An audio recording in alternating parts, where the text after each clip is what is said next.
töötan Eesti Maaülikoolis, õpetan seal 2 erinevat sotsioloogia ainet, ühte bakalaureusetasemel, teist siis magistritasemel. Vaba ainetena siis maailma rahvast usundid ja Eesti vana usk. Ja see Eesti vana usk on küll kahtlemata olnud pikka aega mul ikkagi selline lemmik, eriti siis selline vana usu metafüüsika, et see maailma tunnetus, mis selle taga on või mida sinna taha siis oletada saab. Ma olen ise mõelnud ka, et miks ta mulle rohkem meeldinud on.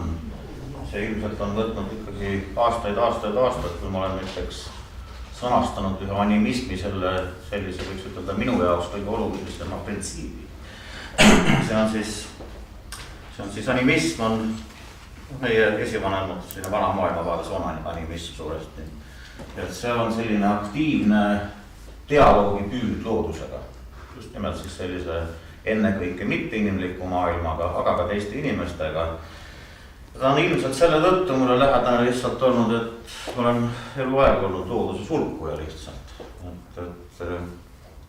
Kõik mu hobid ka praegu on praktiliselt loodusega seotud. Kalapüük, jahilkäik, seenelkäik, sarvede otsimine, sama hulkumine. Et see hulkumine on minu meelest hästi loomulik tegevus. Ja selles animismis ma olen nagu leidnud mingisugust sellist mõtestatust sellele või mingisugust sellist lisamõõdet, mida nagu ise välja ei mõtle. See esivanemate maagiline maailmavaade, mida see võiks tähendada? Minu jaoks maagiline maailmavaade on maailma loomise tunne. See tunne, et maailm ei ole valmis, seda kogu aeg luuakse ja see loomine toimub siis sellises võiks ütelda võimalikkuste väga avaras väljas. Et iga maailmavaade seab teatud kindlad piirid sellele, mida peetakse võimalikuks ja mida ei peeta võimalikuks.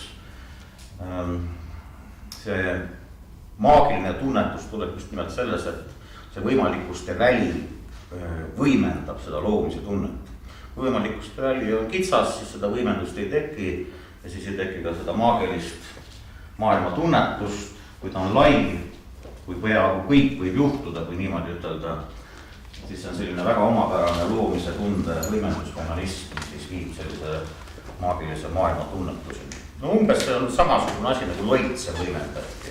Näiteks roniti puu otsa, tuule käes kõiguti, samal ajal loitsiti selles rütmis, nii kaua kuni tekkis tunne, et terve maailm loitsib, selline loitsu võimendus üks võimalik.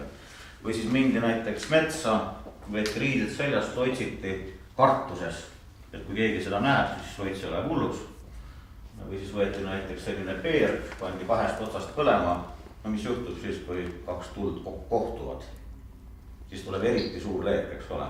Kalevipõev lõpeb ka sellega, et aga ükskord algab aega, kui kõik peerud 2 otsal lausa löövad lõkendama, lausa tuleleeki lõika. Nii et see on selline loitsu võimendusmehhanism.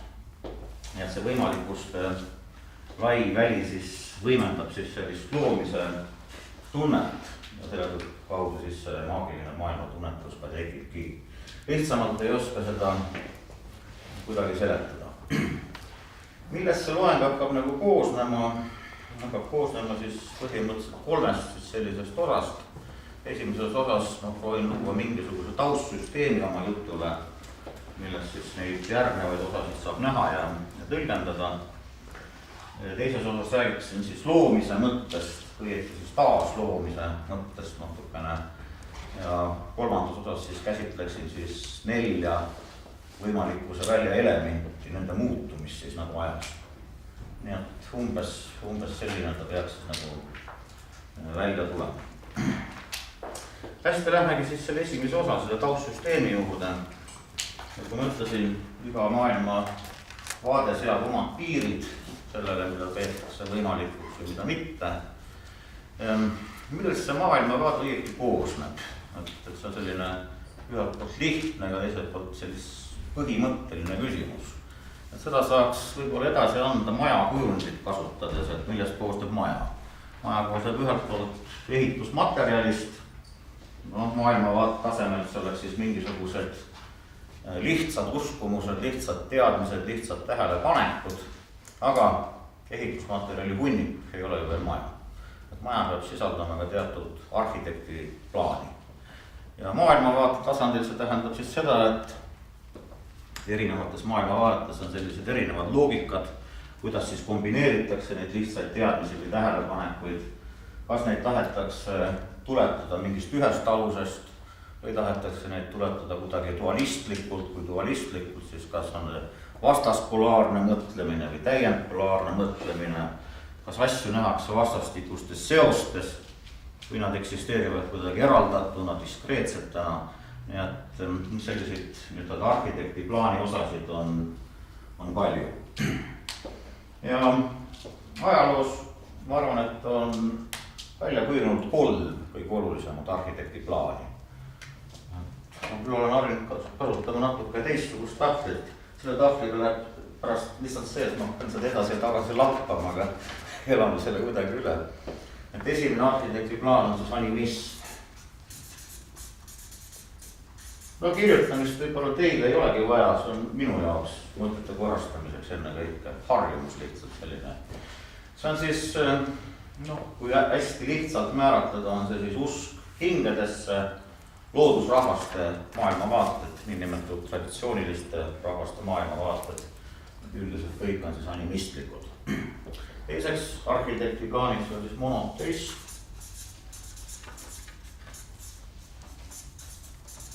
Monoteus, üks jumal, see on siis ühe jumala religioonid, neid nimetatakse ka abrahamic religions, juudi usk, kristlus, islam. Rohkem on neil ühist ja vähem eristavat. Nii et see on siis teine siis selline suur arhitekti plaan. Ja suur osa mu jutust keskendub sellele, mis toimub sellel üleminekul. Ja 3. arhitekti plaan oleks siis materialism.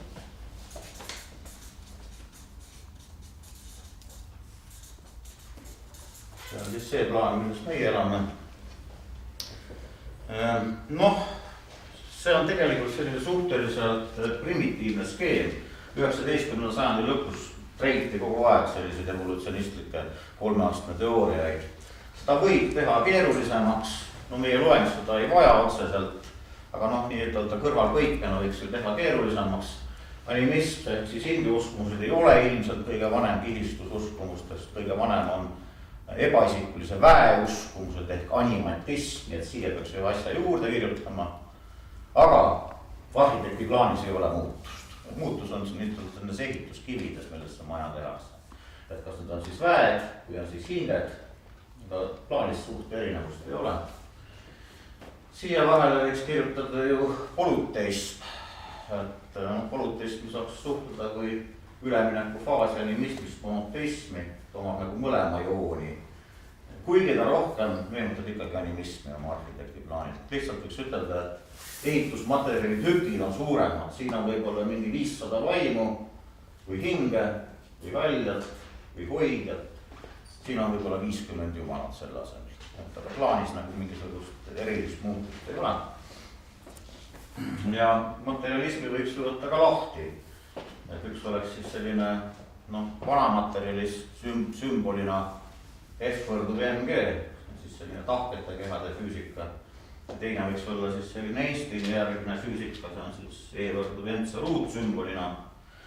Ja selline ahvatus on, seda enam, et see uus materialism nii füüsikas kui ka kontinentaalfilosoofias kui ka sotsioloogias järjest rohkem hakkab kasutama teatud animistlikke arhitekti plaani printsiipe. See on üks huvitav asi, et tänapäeval see animismi teatud printsiibid tulevad tagasi nii filosoofiasse, sotsioloogilisse mõtlemisse, ökoloogilisse mõtlemisse, aga ka füüsikast võib neid põhimõtteliselt leida. Aga meie loeng otseselt ei vaja mingit keerulisemat skeemi, nii et jääme võib-olla siis selle kolmikjaotuse juurde, on ta siis natukene primitiivne või mitte. Ja mis asi siis on see meie esivanemate pärimus, ta on siis animistlikud uskumused ja animistlikud praktikad. Need asjad alati käivad koos. Nii et see on umbes nii nagu selles suvefilmis, kui Kiir läheb Tootsi juurde õpipoisiks, et see, mis ma räägin, see on teooria, kui Kiire hakkad viretama, siis on praktika. Nii et pärimus on siis animistlikud uskumused ja animistlikud praktikad. Muidugi natukese monoteismi lisandiga. mis on Eestile võib-olla selline väga eripärane, on see, et animistlik kiht vähemalt Euroopa mastaabis vaadates on äärmiselt paks. Muidugi jah, ta jääb piirist õhemaks, aga muidugi tänapäeval omad teiste mehhanismidega tuleb tagasi, see on siis nii nimetatud selline sekundaarne pärimuse teke või. Ja monotismi kiht on meil äärmiselt õhuke.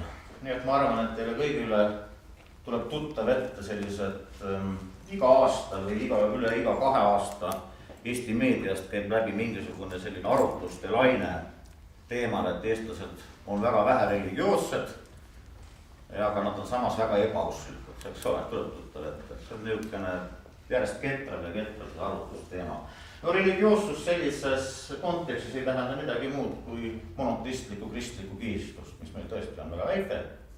Ja see, mida öeldakse siis nüüd selle ebausu kohta, need on nendest animismi majast pärit ehitustükid, mis sellest kontekstist on välja tulnud ja tõmmatud siis sellisesse tänapäevasesse arhitekti plaani ja siin nad kuidagi siis kas sobituvad või ei sobitu siis sellesse kaasaegsesse maailma pilti. Mis on muidugi väga huvitav teema, aga sellest me ilmselt rääkida ei jõua. Ongi see sama, need erinevad mehhanismid, kuidas siis see minevik jõuab kaasaega.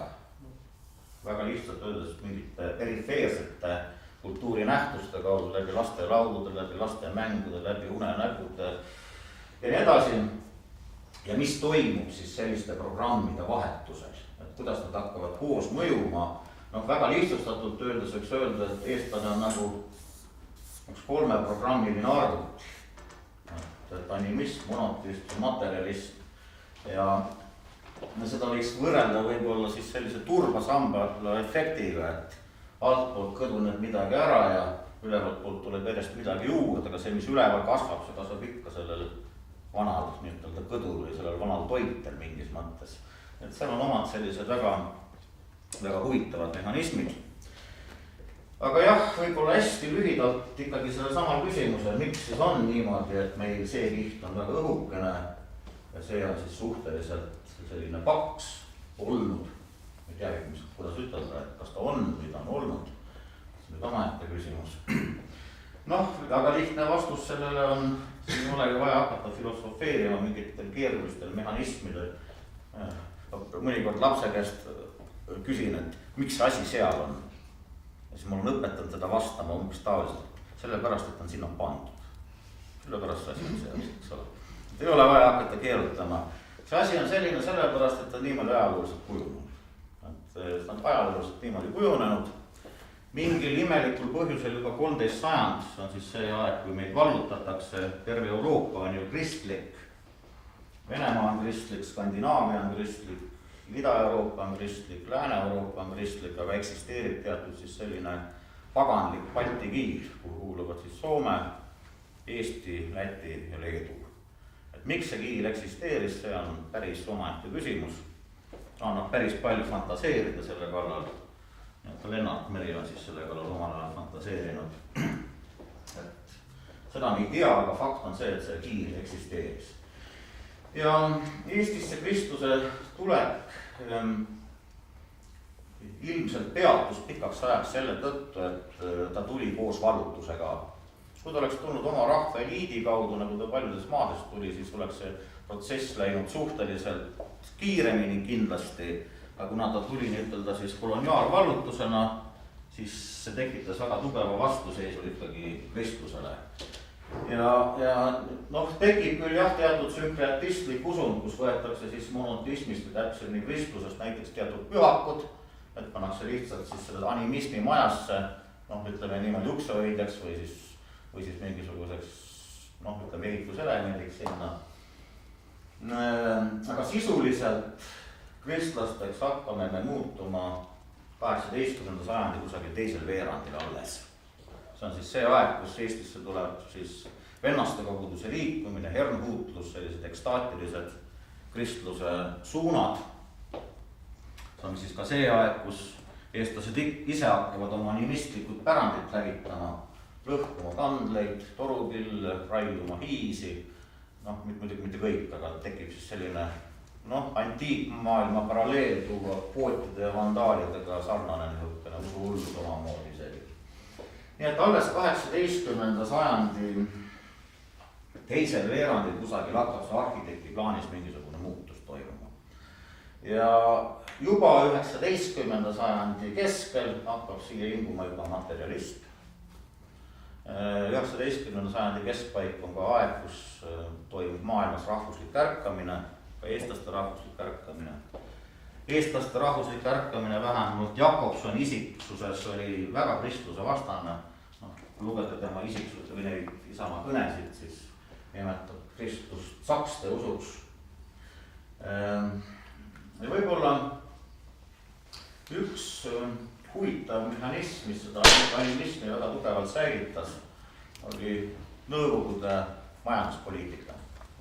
Et Nõukogude Liidus valitses selgelt siis tööstuse, eriti siis raske tööstuse või veel täpsemalt sõjatööstuse eelisarengu programm, mis tähendab seda, et näiteks põllumajandusega loodi teatud kasum, siis sellest sektorist tõsteti see välja tööstuse arengusse. Suur osa Eesti linnadest on ju üles ehitatud maainimesed tasuta tööga. Et maainimesed hakkasid palka saama sisuliselt 60. aastatel, eks ole. Sinnamaani oli see nagu orjus, päris sunnismaine orjus peaaegu. Ja see, et see kasum sealt põllumajandussektorist välja tõsteti, tähendas seda, et põllumajandust ei mehhaniseeritud, ta oli väga väikse intensiivsusega, selleks, et ära elada, selleks tuli lubatud, ütleme nii, pidada 2 lehma, 10 lammast, 2 siga, harida väikest põllulappi, sellega see maapere ennast ära toitis. Ja see väike põllumajandus, see on ju animismi praktika baas. Ja see oli üks asi, mis tegelikult aastakümneid seda animistlikku uskumusi säilitas. Ja noh, millest see talupoja elu uskumuslikus mõttes koosnes. Looma kasvatamine, taime kasvatamine, muidugi mets, muidugi kalad, muidugi ravimine ja muud valdkonnad. Aga jah, siis see väike poti põllumajandus, selle olemasolu, see tegelikult oli animismi praktika baas. Ja see ikkagi väga pikka aega siis suutis neid uskumusi kuidagi siis säilitada. No jah, tänases päevas oleme, kus me oleme. Tänasel päeval see säilitamine toimub teiste mehhanismide, see on siis nii-ütelda sekundaarne siis selline, loetakse raamatutest, käiakse loengutes ja võib-olla antakse ka oma lastele edasi. Mina muuseas pean väga tähtsaks seda, et me oma lastele selliseid väikseid torkeid annaksime. Näiteks minu vanem tütar või 11. klassis vannub hirmsalt. Aga niisama toas ma ei tea suurt välja, kui ta saunas vannub, siis ma ütlen, saunas ei vannuta. See on meie esivanemate pärandi üks osa näiteks. Või siis näiteks, kui köötakse ahju, ütlen, et puud pannakse alati jalad ees, see läheb nüüd see jämedam osa ees. Ja selliseid asju kogu aeg. Sellepärast, et kui ta pärast tahab ise sellesse uskumuste ruumi sisse minna, selleks on olemas kirjandus ja selleks on olemas igasugused allikad, aga kui sul ei ole neid elavaid väikeseid maagilisi linke, mis oled saanud otseselt oma perest. Noh, need küsid kas või Riia linna tahad näha, tahan, pane keel vastu lukku. Kuida see Riia linna näitamine, see on jäänud vanadest väeotsimistoimingutest. Need sellised petmismängud, need on tegelikult vanad väeotsimistoimingud olnud kunagi. Nii et see on äärmiselt oluline, et selliseid väikeseid linke, mis on saadud otse see elavate inimeste käest, oleks inimesel olemas. Siis ta võib-olla tõesti pärast selle sekundaarse lugemise kaudu, mõtlemise kaudu, ise läbi elamise tunnetamise kaudu, kui ta tahab, kui ta leiab, et on see vaja, saab sellesse maailma siseneda. Ma mäletan oma lapsepõlvest küllalt palju selliseid linke. Näiteks rohisid porgandeid, üks naine läks mööda ja hakkas kiitma mind ja siis seda põldu. Ja mis mu ema selle peale tegi? Hakkas sõimama. Et praegu ta teeb, aga kiitmine on keelatud, eks ole, see on ärasõnamise sellises tähenduses. Ja selle kahjutuks tegemine oligi siis selline kas tõre kõnelemine või siis selline sõimamine sinna otsa. Nii et või siis näiteks vanaema ütles mulle, meil meeldis kuuma ahju ukse peale sülitada. Vanaema ütles, et kui tulla sülitad, siis keel läheb kärna, eks ole. Nii et need on kõik sellised väikesed asjad, mis igapäevases elus antakse, aga ma arvan, et need tegelikult pärast selleks, et sellesse pärimusruumi siseneda, on väga olulise tähtsusega. Okei, aga sellest sissejuhatavast osast ma võib-olla ei tahagi rohkem rääkida, võib-olla ühe mehhanismi ma kirjeldaksin ära, mis juhtub siis, kui näiteks on animism, aga tuleb monoteism. Siis juhtub see, et see monoteism hakkab eelmist alati siis demoniseerima. Et kõik eelmised nii-öelda positiivsed sümbolid muudetakse negatiivseteks. Aga mis juhtub siis, kui tuleb näiteks ülejärgmine, sama asi. See hakkab demoniseerima eelmist, aga mis ta hakkab üleelmisega tegema? Ta hakkab seda romantiseerima. Nii et me elame tegelikult animismi romantiseerimise ja monoteismi demoniseerimise ajajärgul mingis mõttes. Nii et selles mõttes selle animismi taastulekuks, seda see on liiga pretensioonikas väljend, aga ütleme niimoodi, et õhkkond on seda soosiv. Lähme siis selle loomise idee juurde. See on selles maagilises maailmatunnetuses üks keskne mõiste. Et kui vaadata siis selliseid maailma loomise erinevaid lugusid üle maailma, siis põhilisi motiive on 3. Esimene motiiv on see, et maailm luuakse mingisugusest määramatusest, seda nimetatakse ka singulaarsusest. Et seda võib sümboliseerida näiteks pimedus, näiteks udu, näiteks vete kaos või siis on selleks määramatuseks mingi hiigel eluka keha.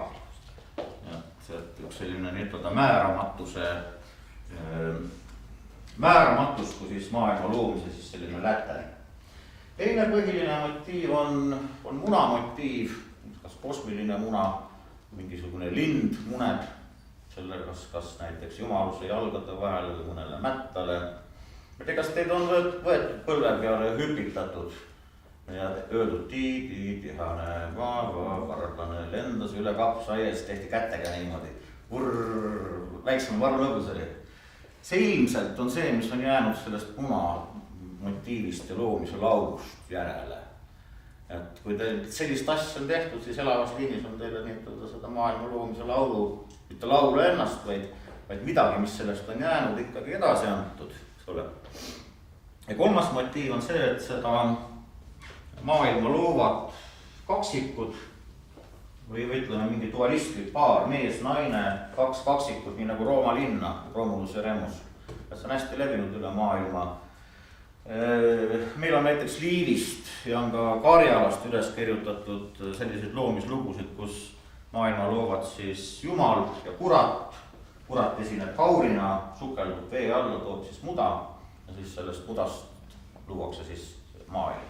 Muda toob muidugi 3. korral nagu alati, et see on selliste vanade jutustuste üks selline põhiline motiiv. Ja mis on nende, Eesti loomislauludes tegelikult kõik need 3 motiivi on esindatud. Seesama kas või siis Jumala ja kuradi koostöö, seal on tegelikult olemas siis see määramatus, see suur veeväli ja teiselt poolt on olemas siis see loojate paar, just nimelt selline dualistlik paar. Ja kõik sellised motiivid põhimõtteliselt erinevates lauluvariantides on olemas. Aga mis on eriti huvitav? Eriti huvitav minu jaoks on see, et kui seda maailma luuakse, siis midagi on juba olemas. Maailm tegelikult on juba olemas, mingil ühel või teisel kujul. Et ei looda seda maailma kunagi mingisugusest täielikust tühjusest. Ja minu meelest see, et maailma luuakse maailmas, mis tegelikult juba eksisteerib, väga hästi annab edasi taasloomise ideed. Et maailma taas luuakse. Seda taasloomise ideed on Spritsa Eliade, mis ma õieti mäletan sellest päris palju kirjutanud. Väga lühidalt see ideeliselt kokku võtta on see niimoodi, et kunagi algusaegadel maailm luuakse, kas siis esivanemate, jumalate, kultuuriheeruste poolt, ta luuakse täiuslikuna, aga see maailm ei säili iseenesest, teda tuleb kogu aeg taas luua. Nii et see taasloomise idee. ja see taasloomine toimub siis kahel põhilisel moel. Esiteks on siis selleks, no tegelikult kolmel, aga antud hetkel me räägime kahest. Kolmanda juurde me jõuame loengu lõpuosas võib-olla. Esimene osa või esimene viis on siis niinimetatud kosmilised mängud. Ja sellised suured kosmilised riitused, need on siis riitused, mis peavad kaasa aitama selle maailmakorra säilimisele. Sellele, et suvele järgneks sügis, sügisele talv, talvele kevad, kevadele jällegi suvi. Sellele, et põuaperiood lõppeks vihmaga, et sadu ei kestaks igavesti, tuleks jälle mingisugune kuivem aeg. See on äärmiselt tähelepanuväärne idee. See tähendab seda, et need inimesed ei tunneta seda maailma kuidagi valmis olevana ja ise toimuvana, vaid maailm on midagi, mida kogu aeg luuakse. Maailm on midagi, mida kogu aeg luuakse. Ka eestlased absoluutselt igal aastal, absoluutne enamik eestlasi mängib ühte sellist kosmilist mängu. Mis mäng see on? Võta ette. Mis riitus see on, mida me järjekindlalt iga aasta sooritame? Jaanituli. Jah, jaanituli, jah. Et jaanituli algne tähendus on ju päikesele jõu juurde andmine nende samade lõketega. Just nimelt siis, kui päikese käik hakkab väiksemaks minema. See peab siis kindlustama selle, et kui tuleb talvine pööri peale, et see päike päris ära ei kustuks, vaid et uuesti hakkaks kasvama. Nii et jaanituli päris kindlasti on siis selline tõesti väga silmapaistev kosmiline riitus. Minu meelest ka kiikumise komme vanas Eesti kultuuris oli mingi kosmiline riitus. Võimalik, et oli seotud päikse loojumise ja päikse tõusuga. Seda muidugi täpselt öelda ei saa. Aga minu meelest see mõte, et inimese tegevusest sõltub nüüd kas või see sama päikese ringkäik, see on omamoodi täiesti pöörane mõte. Ja see näitab selle loomise omamoodi ulatust. Et maailm ei ole midagi, mis on valmis, maailm on midagi, mida kogu aeg luuakse. Ja minu meelest see on tegelikult maagilise maailma tunnetuse üks alusmõte. Maailm ei ole valmis, ta ei ole ise toimiv, vaid teda kogu aeg luuakse. Et üks viis seda luua siis on need kosmilised riitused. Teine viis, mis on minu meelest veelgi põnevam ja veelgi tähendusrikkam, on see, et teda luuakse selliste igapäevaste väikeste töödega. Kõikide töödega, mida me teeme. Näiteks teen tuleahju, näiteks teen süüa, näiteks talitan see laudas loomadega, näiteks püüan kala. Okei, toome mingisuguse näite. See mõte, ma arvan, on väga raskesti omaks võetav, et see on maailma loomine. Kuidas vanasti tuld tehti? No esimene asi ei eksisteerinud üldse ju mitte sellist ühte kindlat tuld, vaid erinevad tuled. Et oli näiteks puutuli. Puutuli on peidus puu sees. Kuidas seda välja meelitada, milliseid taialiigutusi tuleb teha. Puud tuleb võõruda, silitada, eks ole. Võõruta tunnete, kus läheb kuumaks, nii et samamoodi ka puutuli saab niimoodi sülata. Oli olemas maatuli ehk kivituli. Tema välja meelitamiseks taialiigutus on toksimine, löömine.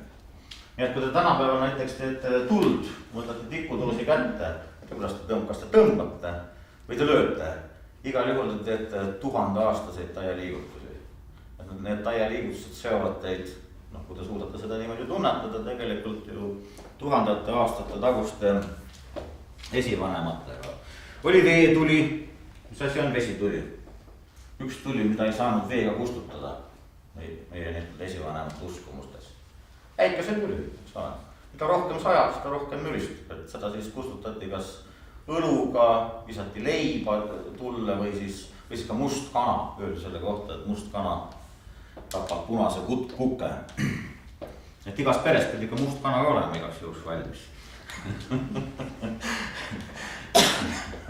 Ja muidugi, kui nad hakata tuld tegema, mõned nendest reeglitest ilmselt tulevad teile tuttavad ette. Näiteks esimene asi muidugi, mis oli, et prahti ei põletatud kunagi ahjus. Prahti ei põletata. Kõik puud pannakse ahju ühtepidi. Kõik puud pannakse jalad ees. see on siis nüüd-öelda see jämedam ots sees. See on muide Lõuna-Eesti vähemalt suitsusauna kombestikult, ma tean tänapäevagi seda järgitakse. See omakorda on seotud ühe teise sellise nõudega. Kui midagi pannakse ahju, siis seda ei võeta sealt enam ära. Seda ei võeta ära. Nii et kui me paneksime näiteks puuahju niimoodi, et ta on kitsamad sees, ühel hetkel tundub, et enam ei mahu, siis me peame ta ära võtma, see on tulenarrimine. See on tulenarrimine. Tuld kohendab ainult see, kes ta süütas. Ka see on tänapäeval kohati veel alles. Puid lisab ainult see, kes tule süütas.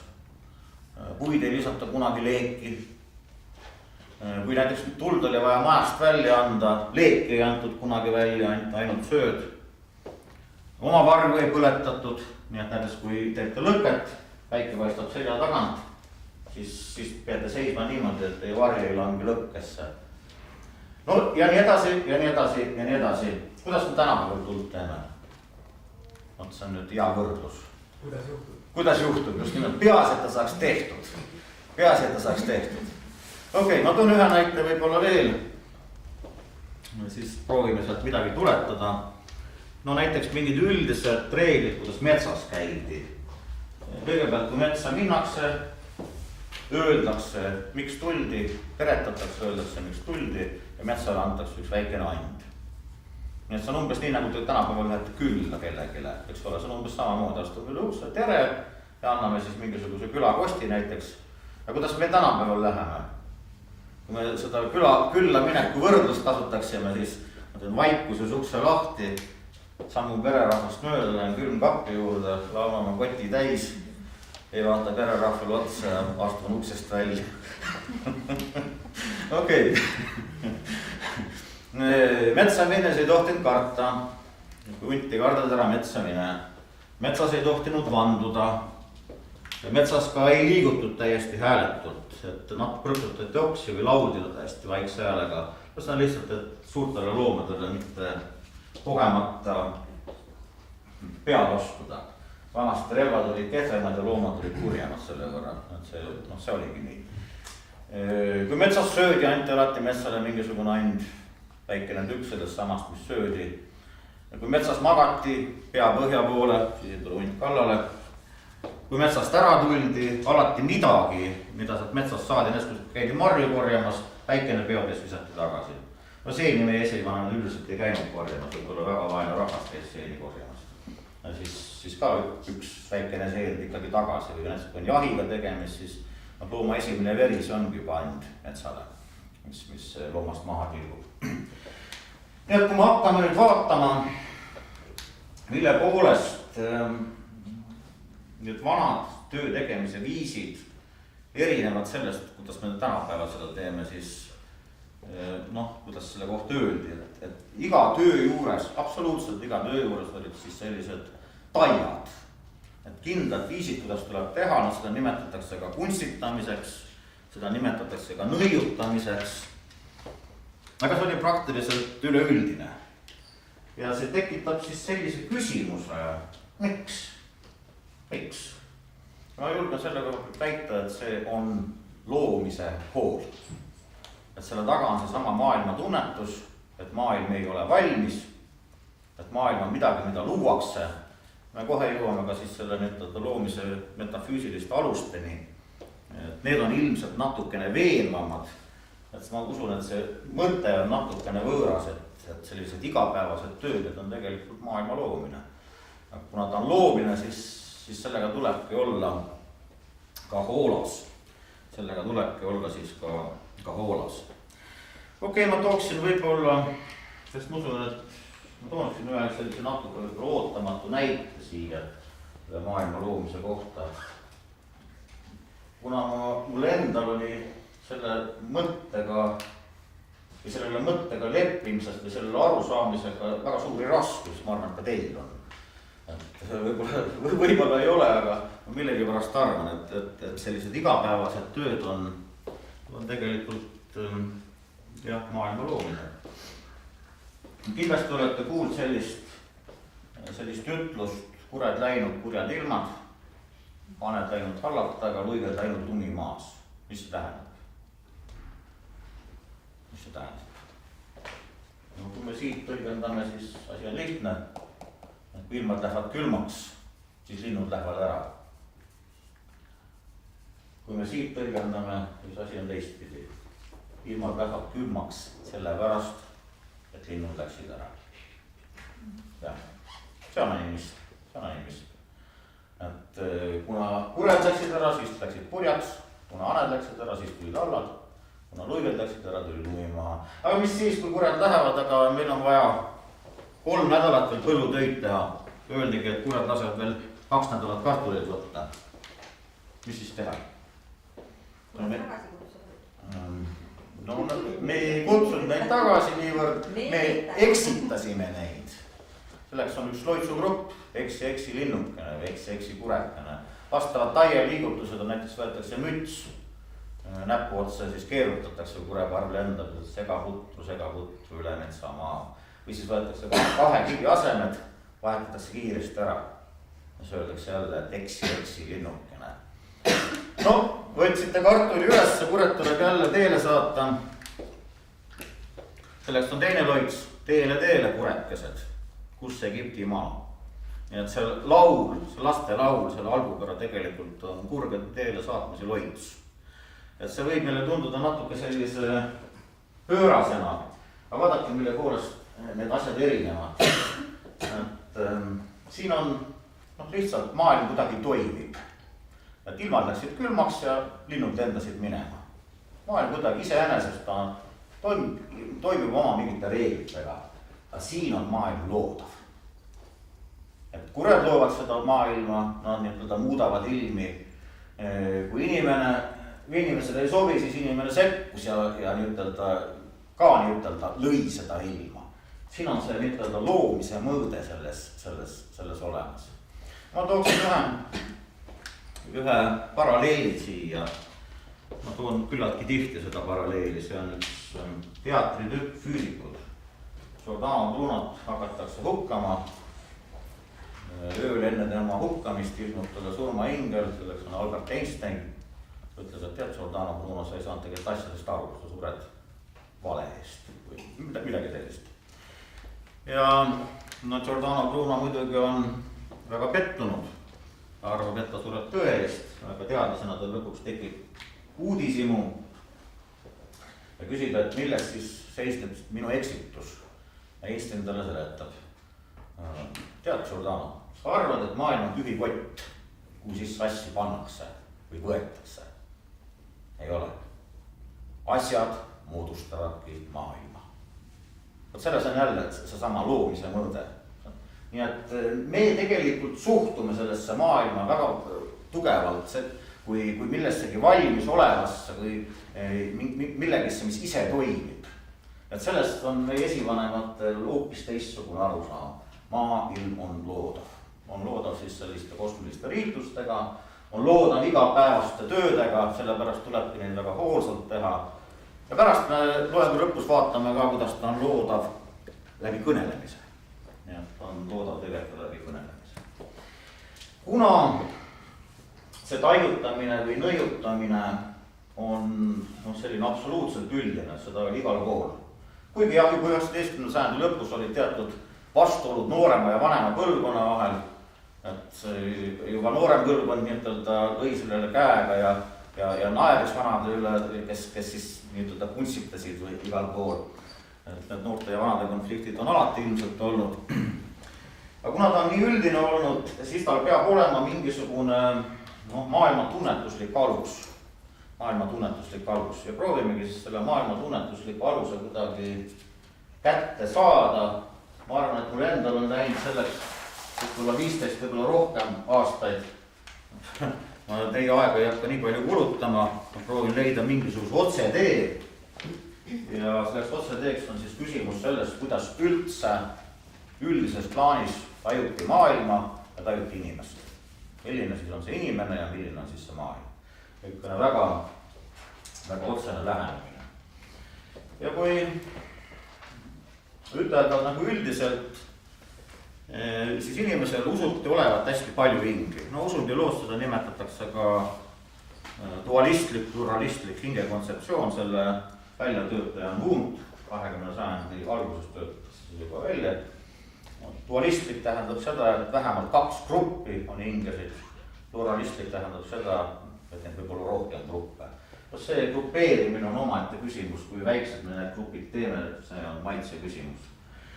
Aga paneme siis need eestlaste hinged siia üles. Esimene grupp, kehahinged. Esimene grupp, kehahinged. Kehahinged on keha juures, nad on seotud keha füüsiliste omadusega, füüsilise elususega, füüsilise jõuga ja ka psüühiliste omadustega. Et esimene kehahing on kohe hingushing. Paljudes keeltes hingamine ja hing on ühelised. No selle kohta võib öelda ka lei, võib öelda ka toss. Loomade kohta ei kasutatud sageli sõna hing, vaid kasutati toss. Mitu tossu laudas on. Nii et hingushing. Teiseks on olemas siis elundite hinged. Et ei ole lihtsalt süda või maks või kops, on süda ja südamehing, maks ja maksahing, kops ja kopsuhing. On olemas hingeloom. Hingeloomaks nimetati seda, kui mingi kehaosa hakkas võbelema lihtsalt. Ja siis öeldi, et mingi elundi hing annab märkuma siis sellisest elujõust selle võbelusega. Ja seda vaadati just vanemate inimeste puhul, et kui hingeloom liigutas, siis öeldi, et paar aastat elab veel julgesti. On olemas vari. Vari sisaldab hinge. Muinasjutu motiivina see tähendab seda, et näiteks mees tuleb hilja öösel kuuvalgel veskist, talle tuleb vastu kas metsahaljas või tuleb vastu kurat, hakkavad maadlema, kes teise oma varju alla saab, see on võidumees. See on selline muinasjutu motiiv igapäevastes praktikates, see tähendas seda, et kui taheti domineerida teise üle, seisti niimoodi, et enda vari langeks teise peale. Või kui näiteks tuli vastu matuserong, siis astuti kindlasti sellisele poolele teelt, et päike jäi selja taha, et enda vari langeks matuserongi peale, mitte matuserongi vari enda peale. Et seda vaadati siis sellistes igapäevastes praktikates ka. Ja muidugi ei põletatud oma varju, nii et ka vari sisaldab hinge. On olemas nimi. Nimi sisaldab inimese hinge, mitte ainult inimese nimi, inimese hinge, vaid kõik nimed sisaldavad olendite hingesid. Sellest tuleb meil pärast natuke pikemalt juttu. See iseenesest tähendab seda, et nime nimetamine on selle olendi kõnetamine, selle olendi välja kutsumine. Nii et kui ma ütleksin näiteks, et puu otsas istub vares, siis animistlikus mõttes ma kõnetan, no oletame, et see minu juures on 2 inimest, ja ma kõnetan enne kõike seda puud ja ma kõnetan varest. Alles siis nii-öelda inimesed saavad selle osa. On olemas ise. Ise on siis esivanema päranduv hing, et sünnib siis, kas lapselapses näiteks või. On olemas mina. Mina on minu personaalsust väljendav hing. Ja selline ütlemine, et kes tegi, mina ei teinud, ise tegi. See animistlikus mõttes on täiesti kohane. Need on erinevad asjad. Ja tunne, et midagi ma jätsin siit, midagi läks nagu meelest ära, aga las ta siis läks. Teiseks on olemas siis, vabahinged. Nii et kui kehahinged olid keha juures, kuskile minna ei saa, ta on seotud siis näiteks, need on seotud siis enne kõige füüsiliste keha omadustega, nimi, ise mina, need on seotud psüühiliste omadustega. Näiteks hullumeelsust tõlgendatakse, kui ühe hinge kadub, kas ise kaub ära või mina kaub ära. Või varastati ära, suured linnud võtsid kaasa. Näiteks sellise motiivina. Siis vabahinged on sellised hinged, mis võivad lühikeseks ajaks inimese juurest ära minna. Nimetatakse siis ka irdhing või siis siirdhing. Sisuliselt on nad üks ja sama. Uneaegset võpatust, mis kehast läbi käib, või siis kui hakkab veel unenägu ka tekkima, siis seostatakse siis selle hinge nii-öelda ajutise lahkumisena kehast, aga tagasi ta tulema ikka peab. Aga on olemas ka hinged, mis on inimese hinged, aga ei ole üldse inimese juures. See on siis lahushing. No eestlastel, kus see hing on olnud, eestlastel on ta olnud valdavalt puu sees. Et igal inimesel oli oma isiklik puu, millega ta seotud oli. Kui puu kasvas hästi, siis läks inimesel hästi. Kui inimene sära suri, siis kuivas ka tema puu ära. Nii et selline seotus elus ja ka surmas. Osadel rahvastel on ta näiteks mõne linnu sees või mõne looma sees, siis tavaliselt see lõim seda lindu või looma ei küti. Nii et osad inimese hinged on siis nagu teistes olendites. On olemas väeloom. Seda võib nimetada ka kaitsevaimuks. Nimetada ka kaitsevaimuks on mingisugune võõras hing, kes on inimese liitlane, inimese abiline. Selle otsimine tavaliselt kuulub täiskasvanuks saamise riituste hulka. Seda otsitakse üksilduses, paastudes, visionaarses seisundis. Selle omamine on umbes nii nagu meil isikukoodi omamine või ID-kaardi omamine. Et kui me hakkaksime mõne animistlik inimesega rääkima ja ta kuuleb näiteks, et meil ei ole näiteks seda väelooma, siis ta ei saa aru. See on umbes nii nagu mul ei ole ID-kaarti, et mis toimub. See on niisugune nende kultuuri seisukohalt elementaarne asi. 5. On olemas teisik. Teisik on tagurpidi väeloom selles mõttes, et see on inimese hing, kes avaldub teiste, kas loomade, lindude, kivide, puude kaudu. Nii et nii väeloom kui teisik on seotud ka unenägudega, just nende unenägudega, kus siis inimene magades teab, et ta on ärkvel. No näiteks mõned rahvad kutsuvadki, et see on puu unenägija, see on kivi unenägija ja siis sellistes unenägudes siis inimese hing elab siis sisuliselt kas kivide või puude elu võiks niimoodi ütelda. 6. On olemas lisahinged. Lisahinged on teiste olendite hinged, mis lühemaks või pikemaks ajaks inimesega liituvad. Kui nad on nimetatud plussmärgiga meie suhtes, siis neid nimetatakse õnned või väed. No, animistlikus mõttes õnn on alati seotud mingi kindla oskuse või mingi kindla tööga. Abstraktselt õnne seal ei ole. Õnn on alati kas seaõnn või viljaõnn või linaõnn või midagi sellist. Ja kui nad on siis miinusmärgiga, siis nad on vead. No neid vigu te kindlasti teate. Hundi viga. Mis asi on hundi viga? Hundi kurk. Jänese viga.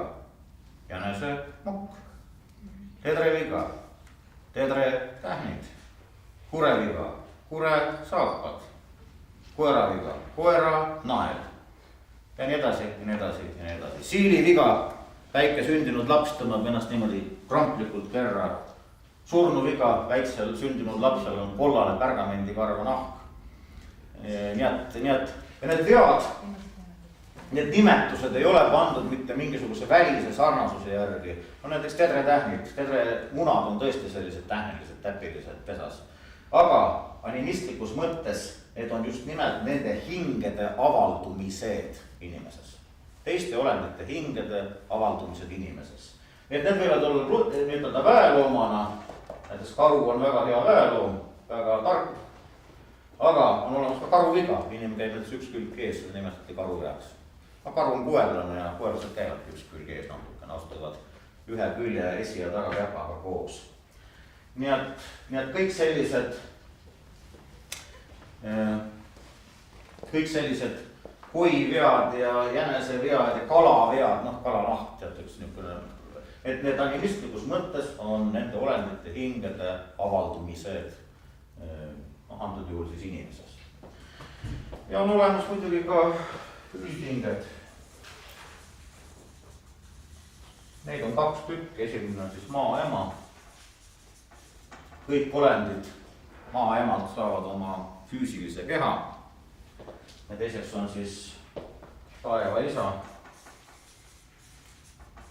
Taeva isa antud juhul ei ole monoteistlik jumal, vaid see on elav taevas. mida hingatakse sisse ja mis siis selle maaemalt antud saadud keha siis elustab. nii et see on ilmselt inimkonna üks vanemaid elukontseptsioone, elu tekkiv maaema ja taevaisa siis sellises pühas abielus ehk hierofaanias. looduses on see üks konkreetne hetk, see on esimene kevadine päikesevihm.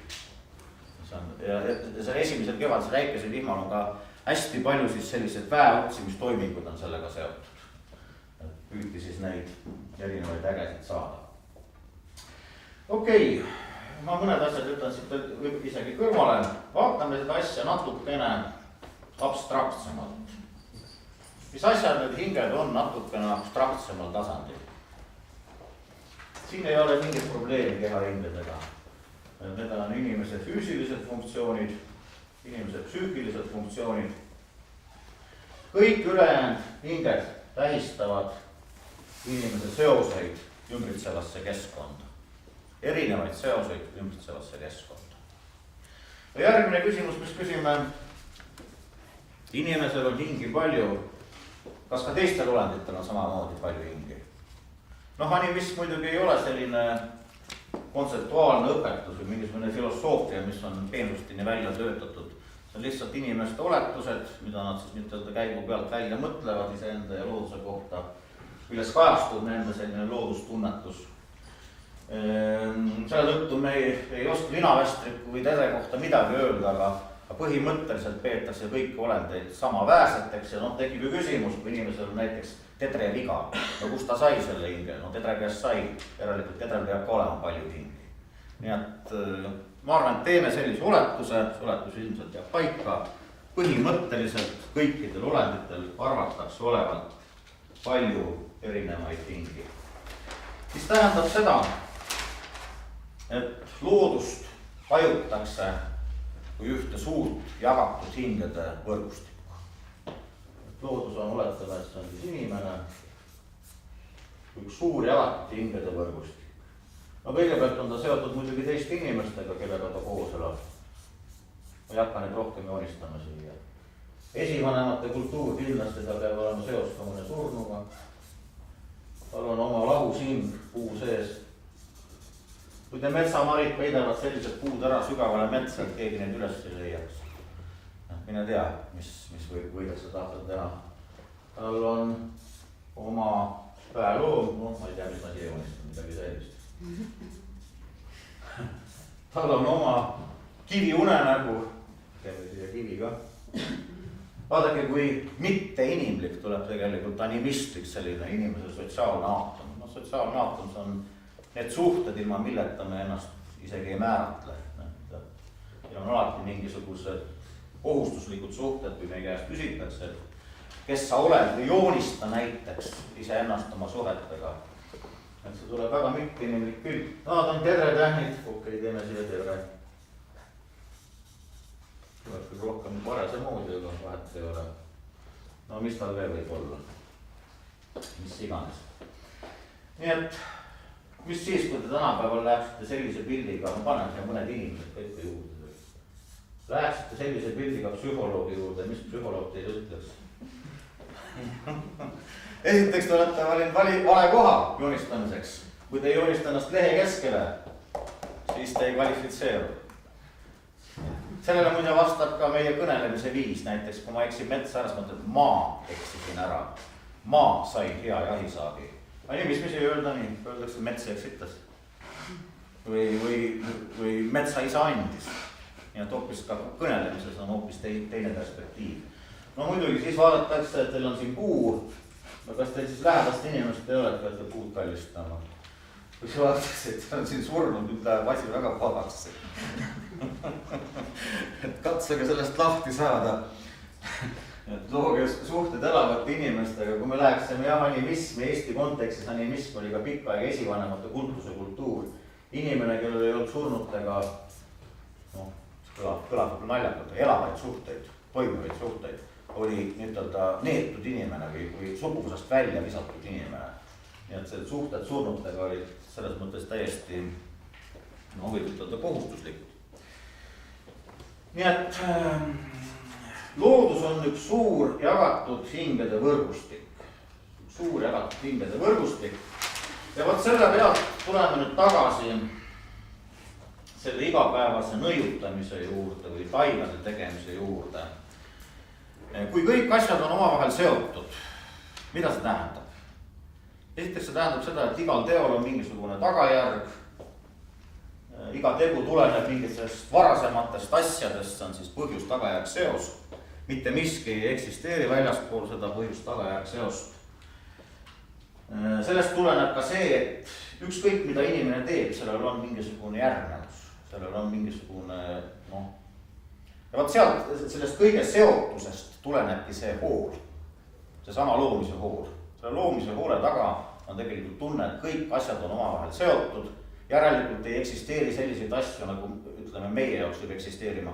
On tähtsad asjad ja on vähetähtsad asjad. Kõik asjad on tähtsad, kuna kõik asjad on selles jagatud hingede võrgustikus nendes seostes olemas. Nii et see on selline omapärane maailma nägemine, omapärane mõtlemine, seda võib nimetagi ka võrgustikuliseks mõtlemiseks. Nii et jah, ma väidan, et siis selle igapäevase nõiutamise ja tajutamise taga see tunnetus, millest see tuleneb, see ongi just nimelt siis tunnetus sellest, et kõik asjad eksisteerivad, ma panen korraks seda kõige esimese ette, eksisteerivad omavahelistes seostes. Nii, animismi põhjuslikkuse skeem oleks selline. See on maailm, siin on erinevad olendid, oma väga paljudes erinevates seostes. Kui jahimehe lapsel sünnib jänesemokk või jahimehel sünnib laps, jahimehe naisel sünnib laps on jänesemokk, kes animistlikus mõttes on selle taga? Jänesed. No võib-olla küttis liiga palju jäneseid. Kui läheb see monoteismi, siis see skeem on teistsugune. Siia teeme transcendentse jumala, see asub väljaspool maailma, inimene on seotud siis selle jumalaga. Põhjuslikkus taandub lõppkokkuvõttes siis sellele jumala kõikvõimsusele. No, siin on nüüd üks väga huvitav nüanss veel. Meil on niisugune ütlemine, et mul hing valutab. Me ei ütle, et mul 4. grupi 5 hing valutab. Ikkagi kasutame seda hinge sõna ainsuses. Siin peab hinge olema palju, sellepärast, et seletada ära erinevaid siis selliseid põhjuslikkuse mehhanisme. Kuna põhjuslikkus taandub just nimelt hingede liikumisele, selles jagatud hingede võrgustikus, erinevate olendite vahele, siis hingi peab olema hästi palju. Kuna siin põhjuslikkus taandub lõppkokkuvõttes jumalale, siis piisab ühest hingest. Nii et monoteistlikus mõttes, ma ei mõtle bioloogilises monoteistlikus mõttes, vaid sellises, ütleme nii, rahvakristlikus monoteistlikus mõttes. Kuna jumal on üks, siis seoseks temaga piisab ühest hingest. No teeme materialismi põhjuslikkuse skeemi ka. Kuidas seda põhjuslikkust väljendada? Hästi palju hästi vabasid ja hästi üksikuid inimesi. Põhjuslikkus on see, mille kohta öeldakse shit happens lihtsalt. Juhtub. Kui asjad ei ole omavahelistes seostes, siis põhjuslikkust asendab suuresti juhus. Mida tugevamad on need seosed, seda selgemad on ka põhjuslikkuse mehhanismid. Okei, sellega ma võtaks võib-olla isegi selle teise osa kokku. Aga võib-olla võiks isegi vahele küsida mõne küsimuse, sest ma arvan, et pead hakkavad ära väsima. Minul küll. 2-3 küsimust võiks vahele küsida, siis ma läheks selle 3. osaga edasi pärast. Kas see kvantfüüsika, mis on juba tegelikult siis animismiga seotud? Kvantfüüsika mitmed sellised arusaamad on kahtlaselt sarnased tõesti animistlike arusaamadega. Võrgustiku teema on just sama. Ja võrgustiku teema jah, ja näiteks ütleme ka selline võrgustikuline mõtlemine, kus ta tuleb sotsioloogia kaudu, ta tuleb ökoloogia kaudu, ta tuleb kvantfüüsika kaudu. Ja praegu, siit me läheme võrgustikuliselt mõtlemiselt üle hierarhilisele, praegu me läheme vaikselt tagasi just nimelt jällegi hierarhiliselt võrgustikulisele. aga kas see nüüd millal ta meie nüüd peadesse jõuab? Raske öelda, need on jah sellised. No kui ma tooksin mõne näite, näiteks siin on olemas erinevad, on olemas näiteks Toonela, on olemas Manala. No erinevate aegruumide võimalikkus on ju siin ka olemas, eks ole. Või näiteks võtame, okei, see on teemast ette ruttav asi, aga animismis üks põhiidee on see, et kõik asju on kaks. Mida ütleb veel interferentsi katse, siis kui üks aineosake lastakse läbi kahe pilu. No seda mõned füüsikud peavad isegi üheks kõige fundamentaalsemaks katseks. Siin on ekraan, siin taga on valgus. Interferents on nähtus, kus kas erinevad lained siis kas võimendavad või kustutavad üksteist, sõltuvalt siis laine pikkusest ja lõnke sagedusest ja siit lastakse siis üks aineosakene. Tulema. Kummast pilust ta läbi läheb? Mõlemast. Mis tähendab seda, et meie keelega on midagi väga lahti. Et see keel, milles me räägime, see tegelikult ei suuda seda maailma kirjeldada sellisena, nagu ta ilmselt on. Ja kui me ütleme, et üks aineosake läheb kahe pilu, siis on keel omadega juba ummikus. Aga animismis on see arusaadav, et üht inimest ongi kaks tükki, selle juurde me kohe jõuame. Vanast nendest, kui inimene läks uksest välja, siis peremees pärast läks ja tegi ukse uuesti lahti, natuke saabast uuesti kinni, teine tuli ka välja lasta. See oli täiesti igapäevane praktika. Kõlab tänapäevases arhitektibaaris kõlab see muidugi jagurast. Aga uskuge mind, see on üks maailma suuremaid valesid, et inimene on kogu aeg olnud ühesugune. See inimene on nagu kuult tulnukas, ütleme. Et me oleme olnud ikkagi väga teistsugused ja meie esivanemad on olnud väga teistsugused. Nii, okei. Kellegi veel äkki mõni küsimus? Kolmanda osa juurde oleme jõudnud. Oleme ka ilmselt graafikas enam.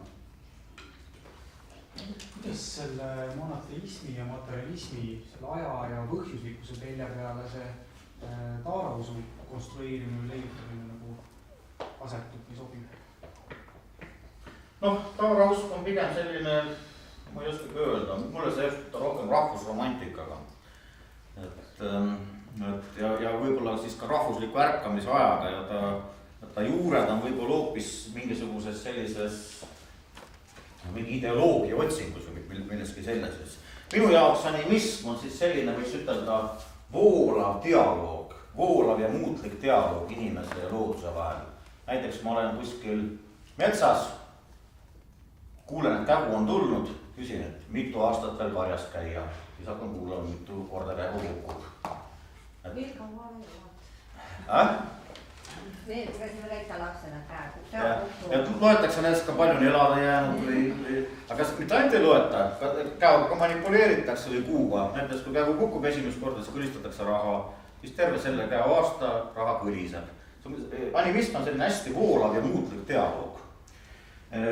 Taarausk kipub olema, ma nimetaksin seda looduspreesterluseks. Et tal on ikkagi sellised natuke liiga jäigad sellised seisukohad. Ma ise ei kuulu taarausuliste hulka, maausuliste seltsis ma olen küll tudengipõlves päris palju oma aega. Nii et ma lihtsalt selle eristuse teeksin, et me ei ajaks looduspreesterlust segamini sellise voolava ja väga muutliku dialoogiga. Animismi olemus on dialoog loodusega või dialoogi püüa loodusega. Kui ma tahan näiteks mingi kännuga rääkida, ma lähen kännu juurde, ma ei saa hakata küsima, et kuule känd, räägi mulle. Känd ei ütle mulle ilmselt mitte midagi. Aga kuidas saaks kännuga dialoogi pidada? Hea küsimus, lihtne küsimus. Istud peale, katsud, nuusutad, koputad. Võib-olla tuleb tuju peale, tantsid ümber kännu. Nii et animismis on hästi palju levinud selliseid, neid nimetatakse ka loodusmängudeks. Et loodusmängud tegelikult ei ole midagi muud kui just dialoogi vormid selle mitte inimliku loodusega. Et seal on see animismi mingisugune niisugune sügavam iva. Okei, lähme siis kolmanda osa juurde. Lähme siis selle võimalikkuse välja juurde. Ja ma proovisin sealt välja valida 4 sellist elementi, mida on võimalik sõnastada kuidagi dramaatiliselt. Dramaatiliselt selles mõttes, et nad jääksid ka meelde. Ja see sõnastused kõlas umbes niimoodi, et kõigepealt varastasid nad pool minust endast ära, siis nad varastasid pool minu maailmast ära, ma küll ei tea, kes. Siis nad ülejäänud maailmast sundisid mind rääkima vähestes trafaretsetes stsenaariumites ja neljandaks sedagi ma tohin teha ainult hästi vaeses keeles. Nii et proovime vaadata, mis siis võiksid tähendada need 4 lauset. Ja ma enne ütlesin, et animism on usk hingedesse, see tegelikult on selline hästi lihtne animismi määratlus. Animismi üks põhiidee on see, et kõik asjad on dubleeritud, kõik asju on vähemalt 2.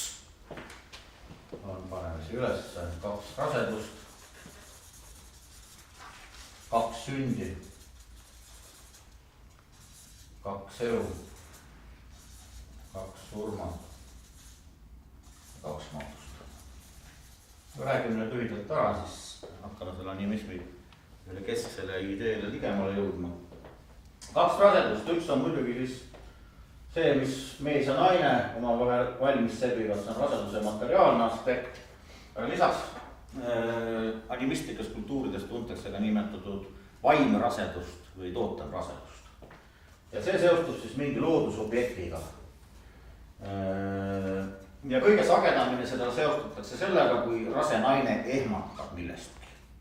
Või siis teine väga sagedasi seostamise viis on see, et kui tuntakse lapse esimest hästi tugevat liigutust kehas, nii ehmatust kui esimest lapse tugevat liigutust tõlgendatakse kui kellegi hinge sisenemist sellesse lapse lootesse. Nii et ehmatust põhjustab ka animistlikus tõlgenduses kellegi teise hinge sisenemine. See, kes ehmatas selle hing. Või siis, kui see on tegemist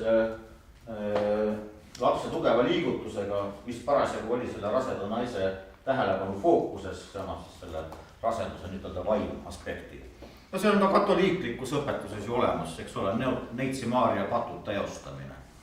Sisuliselt sama asi, kuigi ja Neitsi, seal ei taheta seda meespoolt kuidagi nagu näha. Ta on ainult nagu siis see suure vaimuga tegemist. 2 sündi, üks on lapse väljumine kehast, materiaalne aspekt. Sellist last ei peeta veel elavaks. Et sotsiaalses mõttes ta ei ole elav, ta ei ole elavat kogukonna liige. Elavate kogukonna liikmeks tahab seda siis, kui talle pannakse nimi ja kui sellega koos omistatakse talle hing. See on siis see vaimne aspekt. Niikaua, kuni seda pole tehtud, last valvatakse, öösel tema juures põleb tuli, teda jääte hetkeski üksinda. Miks? Sellepärast, et animistlikus mõttes terve maailm on täis hingi, kes tahavad kehastuda. See on nii-öelda motiiv sellest, et kurat vahetas lapse ära.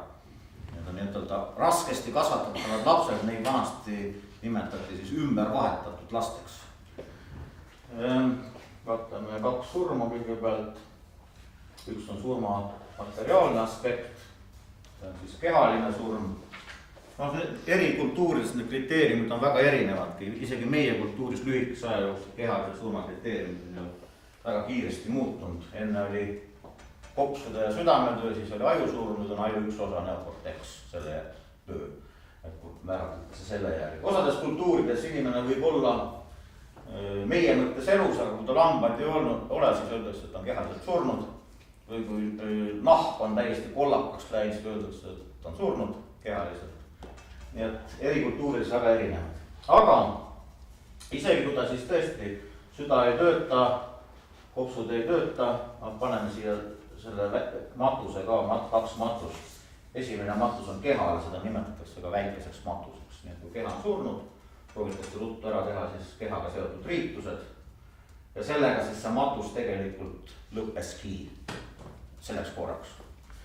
Sellist inimest ei peeta veel surnuks, temast räägitakse nimepidi, talle jäetakse toitu, näiteks tuppa laua nurga juurde, jäetakse toitu.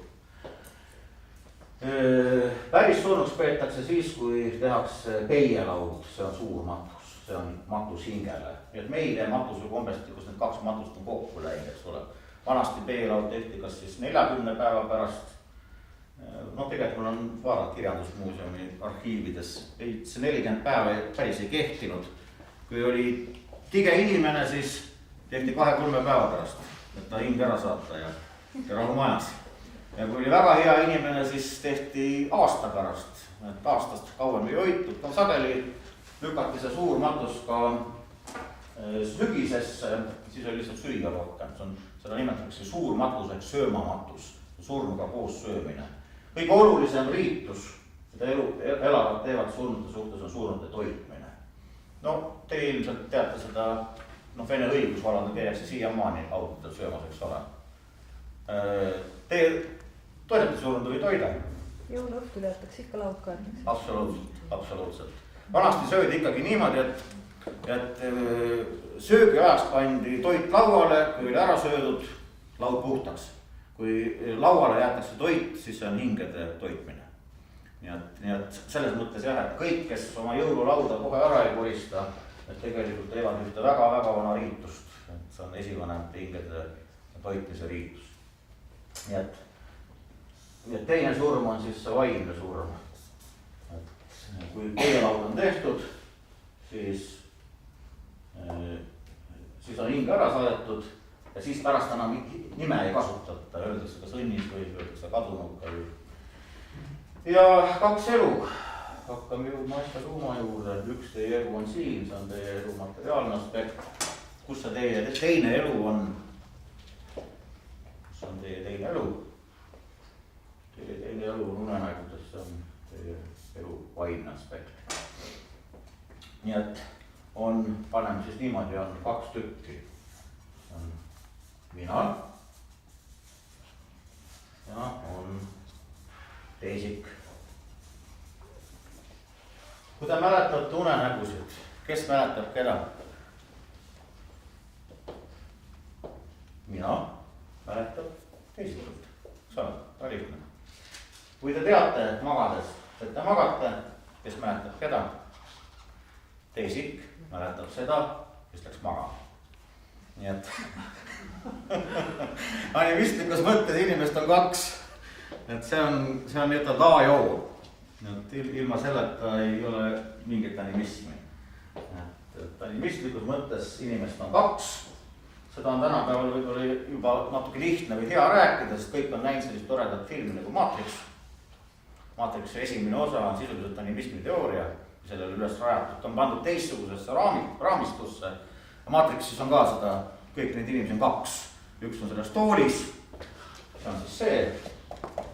Ja teine on siis see, kes möllab siis selles Matrixis ringi. Et õpib siis igasuguseid, õpib seal lendama ja nii edasi, nii edasi, nii edasi. Kui me animismi raamistikus tõlgendaks, mis siis see tähendaks? Mis on siis imevõimed näiteks animismi tõlgenduses? See on selgeks õppinud tunnelema. Nii et väga põnev. Nii, inimest on 2, aga küsime sellise küsimuse, et kui palju on kuusepuud, kui palju on karu, kui palju on hunti, kui palju on kana. Kas need on 1 või need on 2? No muidugi, kui me nüüd hakkaksime otsima, siis me kusagilt ei leia kanateisikust mitte ühte jälge. Sellel on mingis mõttes ju väga lihtne põhjus. Ma olen rohkem huvitatud kanast, materiaalsest kanast, kes potti panna, mis ma selle kana unenägudega ikka pihta hakkan. Et see on see puht praktiline. Kui pea ära võsid, siis kogu lolli juttu rääkida. Niimoodi juhtub alati. Aga siiski, proovime selle teise kana üles leida, kuhu kadus teine kana. Millegi pärast ma tunnetan, et teise kana üles leiamist me saame mõningatest, mis ruumi siin sodida on, mõningatest asjadest palju paremini aru. Ja enne kui me hakkame siis seda kana jälitame, hästi natuke me peame rääkima koondumis- ja hajumistendentsidest. Aega väga palju ei ole, et kiiresti. Vanasti näiteks asustus oli selline, mingi 300-400 aastat tagasi. Hajaasustus. Teeme 100 aastat tagasi. Asustus on juba koondunud, aga samas perifeeria on tühjaks jäänud, eks ole. Läheme tänapäeva. Teeme näiteks niimoodi. Perifeeria on tühi, samas on toimunud koondumine. kuigi jah, kui me läheksime näiteks sellisesse kas või tänapäeva suurlinnadesse, siis selle koondumise juures leiavad aset ka hajumisprotsessid, näiteks seda nimetatakse valglinnastamiseks. Linna piir hajub ära, keskusest ettevõtlus kolib välja, võim kolib välja, kolib kõik äärelinnadesse. Nii et koondumine ühtepidi kestab, aga samas on tekkinud ka siis sellised hajumisprotsessid. Miks see näide on hea? Selle näitega saab kirjeldada väga paljusid asju. Näiteks see, kuidas toimub tööstusareng, suurte ettevõtete nii välja, lõpuks jällegi hajumine, ettevõtlusvõrgustikud, mille kasumitootluus on hoopis suurem kui näiteks hierarhilistel ettevõtetel. Keelepoliitikat, rahvuspoliitikat ja nii edasi, nii edasi, nii edasi. Meid huvitab mõtlemine. Algne mõtlemine on väga üksikfaktipõhiline, väga konkreetne. Ei ole isegi selliseid tegelasi olemas näiteks nagu karu. On sipelgakaru, raipekaru, murdjakaru, eraldi nimetus on karu kohta, kes talveund ei maga, käib ja laamendab. Ja venelased nimetavad seda šatuniks. Ma ei tea, kuidas eestlased seda nimetanud on. Hästi konkreetne mõtlemine. Siin hakatakse mõtlema juba abstraktsemates kategooriates, tekivad üldnimetused, tekivad abstraktsed mõtted, arvud. Ja et inimese mõtlemine muutub ka nagu selliseks, siin toimub ka hierarhiliselt mõtlemiselt üleminek või selliselt võrgustikuliselt mõtlemiselt üleminek hierarhilisele mõtlemisele, sealt hakkab jälle hajumine tagasi võrgustike poole. Kuidas see puudutab nüüd meie teist kana? Lähme nüüd selle kana juurde tagasi. Kana on ka alguses 2 tükki. Teeme siia ühe sellise skeemi. Kana materiaalne ja vaimne. Teise kana ka. Kana materiaalne ja vaimne. Okei, paneme veel linnu veel siia, mis me paneme. Laanekotkas. See on Kaljukotk Eesti pärane nimetus. Laanekotkas on materiaalne ja vaimne. Paneme teise kotka ka. Ja vaimne. Paneme karu.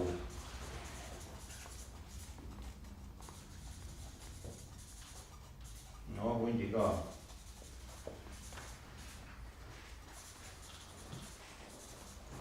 Ühe puu ka, paneme siia näiteks tamm.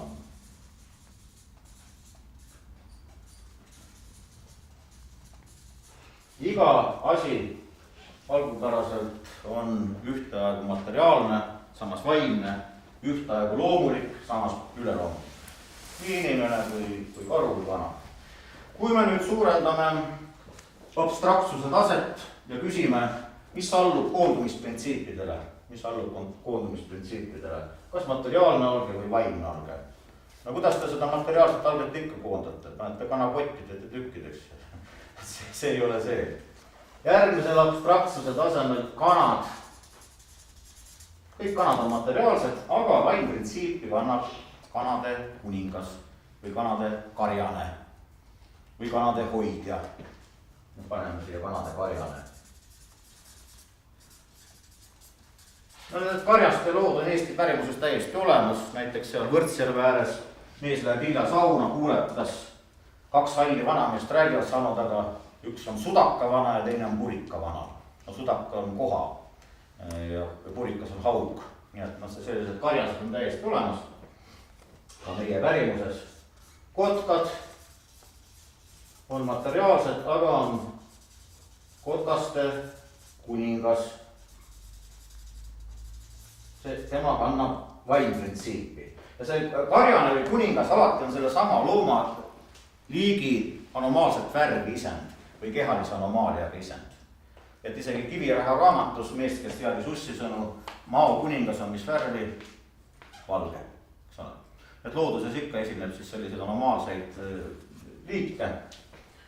Karud on materiaalsed. Ma kirjutan juba mater. Karud on materiaalsed, aga valge karu, seda nimetatakse ka näiteks indiaanlastes tänapäevalgi vaimkaru.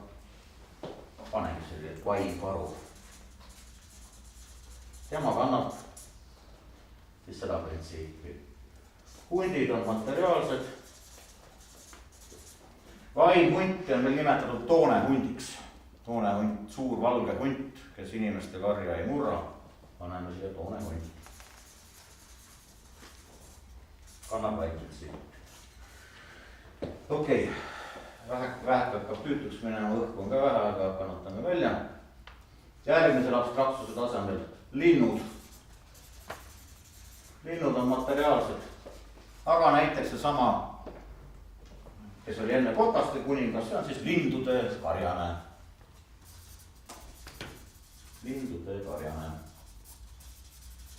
Kannab vaikprintsiip. Ma panen seda alt puud. Materiaalsed. Tuleb teile sõrmust isendast ette, puude karjased, eks ole. Tolkien kasutab vana animistlikku motiivi. Endid on seal siis ta on ja selleks on siis tavaliselt selle metsa kõige suurem puu.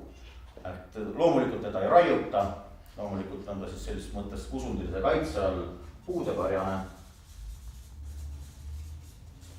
Ja kui me nüüd natukene suurendaksime veel seda abstraktsuse taset, siis me saame selle, et kogu metsarahvas on materiaalne. Kes neid karjatab seda metsarahvast meie pärimuses? Metsa isa, metsa ema, metsa haljas, metsa jumal, metsa hoidja, ükskõik kuidas seda nimetatakse, aga metsavahiks, metsa vaimuks. Samasuguse skeemi me võiksime teha näiteks veerahva kohta, samasuguse skeemi me võiksime teha näiteks põllurahva kohta. Ja võtame veel ühe abstraktsuse taseme edasi. Kogu loodus on materiaalne, kes teda karjatab?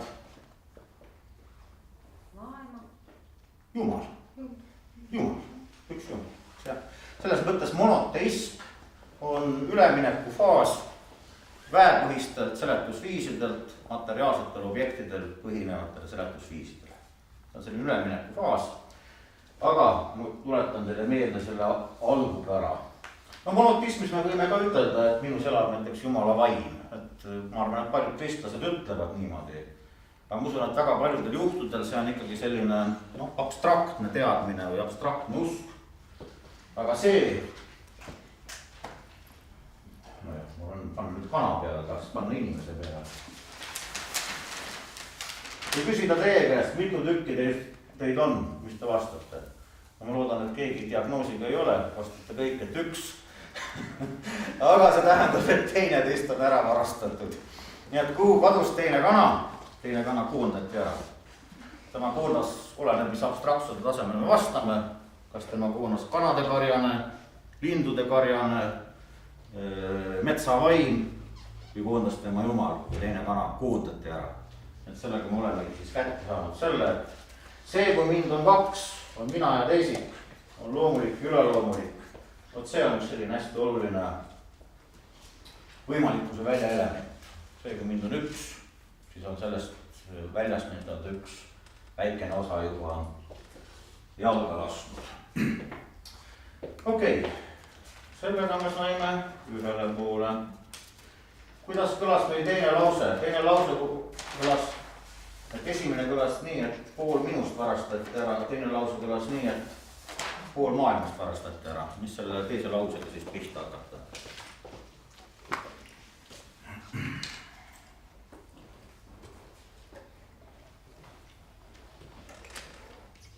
Sellest oli juba juttu, et animismis loodus kujutatakse ette sellise jagatud hingede võrgustikuna. Selles võrgustikus kõik asjad on omavahel seotud põhjus-tagajärg seostega, mis tähendab seda, et seal valitseb omamoodi tasakaaluprintsiip. Tasakaaluprintsiip väljendab selles, et alati kui ma saan midagi, ma pean andma midagi, alati kui ma teen midagi, selle teol on mingisugune tagajärg. Ja selle tasakaaluprintsiibi üks märkus sinna juurde veel, see tasakaaluprintsiip animismis ei ole moraalne printsiip. See on pigem selline energeetiline printsiip. No näitena, nõid tahab ära võtta kellegi looma õnne, miks ta tahab seda ära võtta? Tahab endale saada või kellegi teisele näiteks müüa või niimoodi. Et ka see on nagu tasakaalulise mõtlemise üks selline osa. Tahab ära võtta kellegi teise looma õnne, ta teab, et ta saaks selle eest nüüd lataka, ta saaks karistada, mingisugune tagajärg tabaks teda, ta tahab sellest tagajärjest hoiduda, mis ta siis teeb? Siis ta otsib ühe väikese naiivse tüdruku, annab talle selle väikse kompsukese, ta on näiteks mingi nõiutud liha sees ja ütleb, et ole hea, mine viisi sinna lauta.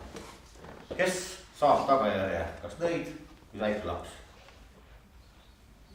Animismis saab selle väike laps, tema viisi. Kui me rääkisime nendest monoteismi tasandil, siis selle saab nõid. See on teistsugune nii-ütelda, seal on ta moraalne printsiip juba.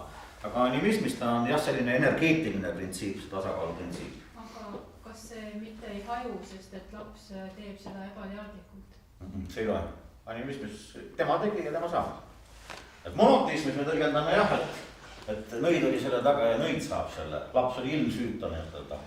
Aga animismis printsiip on selline, see ei ole moraalne printsiip, see on lihtsalt selline energeetiline printsiip. Mis omakorda tähendab seda, et ega meie esivanemad väga manipuleerisid nende printsiipidega. Et see ei olnud selline nööripidi käimine, vaid selline loov manipuleerimine, loov mängimine loodusega, võiks ütelda. Mängusõna sobib sinna väga hästi. Üks väga oluline osa sellest tasakaalu printsiibist on siis polaarsete jõudude printsiip, on olemas siis see, on olemas too. No see polaarsete jõudude printsiip meile palju tuttavam on mingi idafilosoofiate järgi, eks ole, yin ja yang, polaarsed jõud, mõlemad tahavad domineerida. Aga kui nad saavutavad tasakaalu, siis tekib mingisugune uus kvaliteet. Nii et tegelikult need printsiibid on olemas ka meie pärimuses, näiteks maailma loomise lood, väga sageli on just nimelt polaarsed, et Jumal ja kurat, mõnikord öeldakse, et Jumal koos vanema venna kuradiga või Jeesus koos vanema venna kuradiga. Nii et ja mitte ainult eestlaste loomislood, vaid üldse animistlikes kultuurides väga paljud loomislood on polaarsed.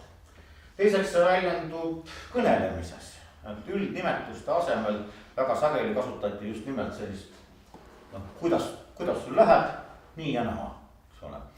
Et mitte ei öeldud loomad, laudas öeldi lehmatambad, mitte ei öeldud näiteks väikeste koduloomade kohta, et öeldi kassid koerad, metsa kohta öeldi puud põõsad. Praegu on see tegelikult käibelt ära minev kõneviis, kui te tuletate meelde enda vanemaid või vanavanemad, siis nemad rääkisid siis sellistes, just nimelt sellises skeemis.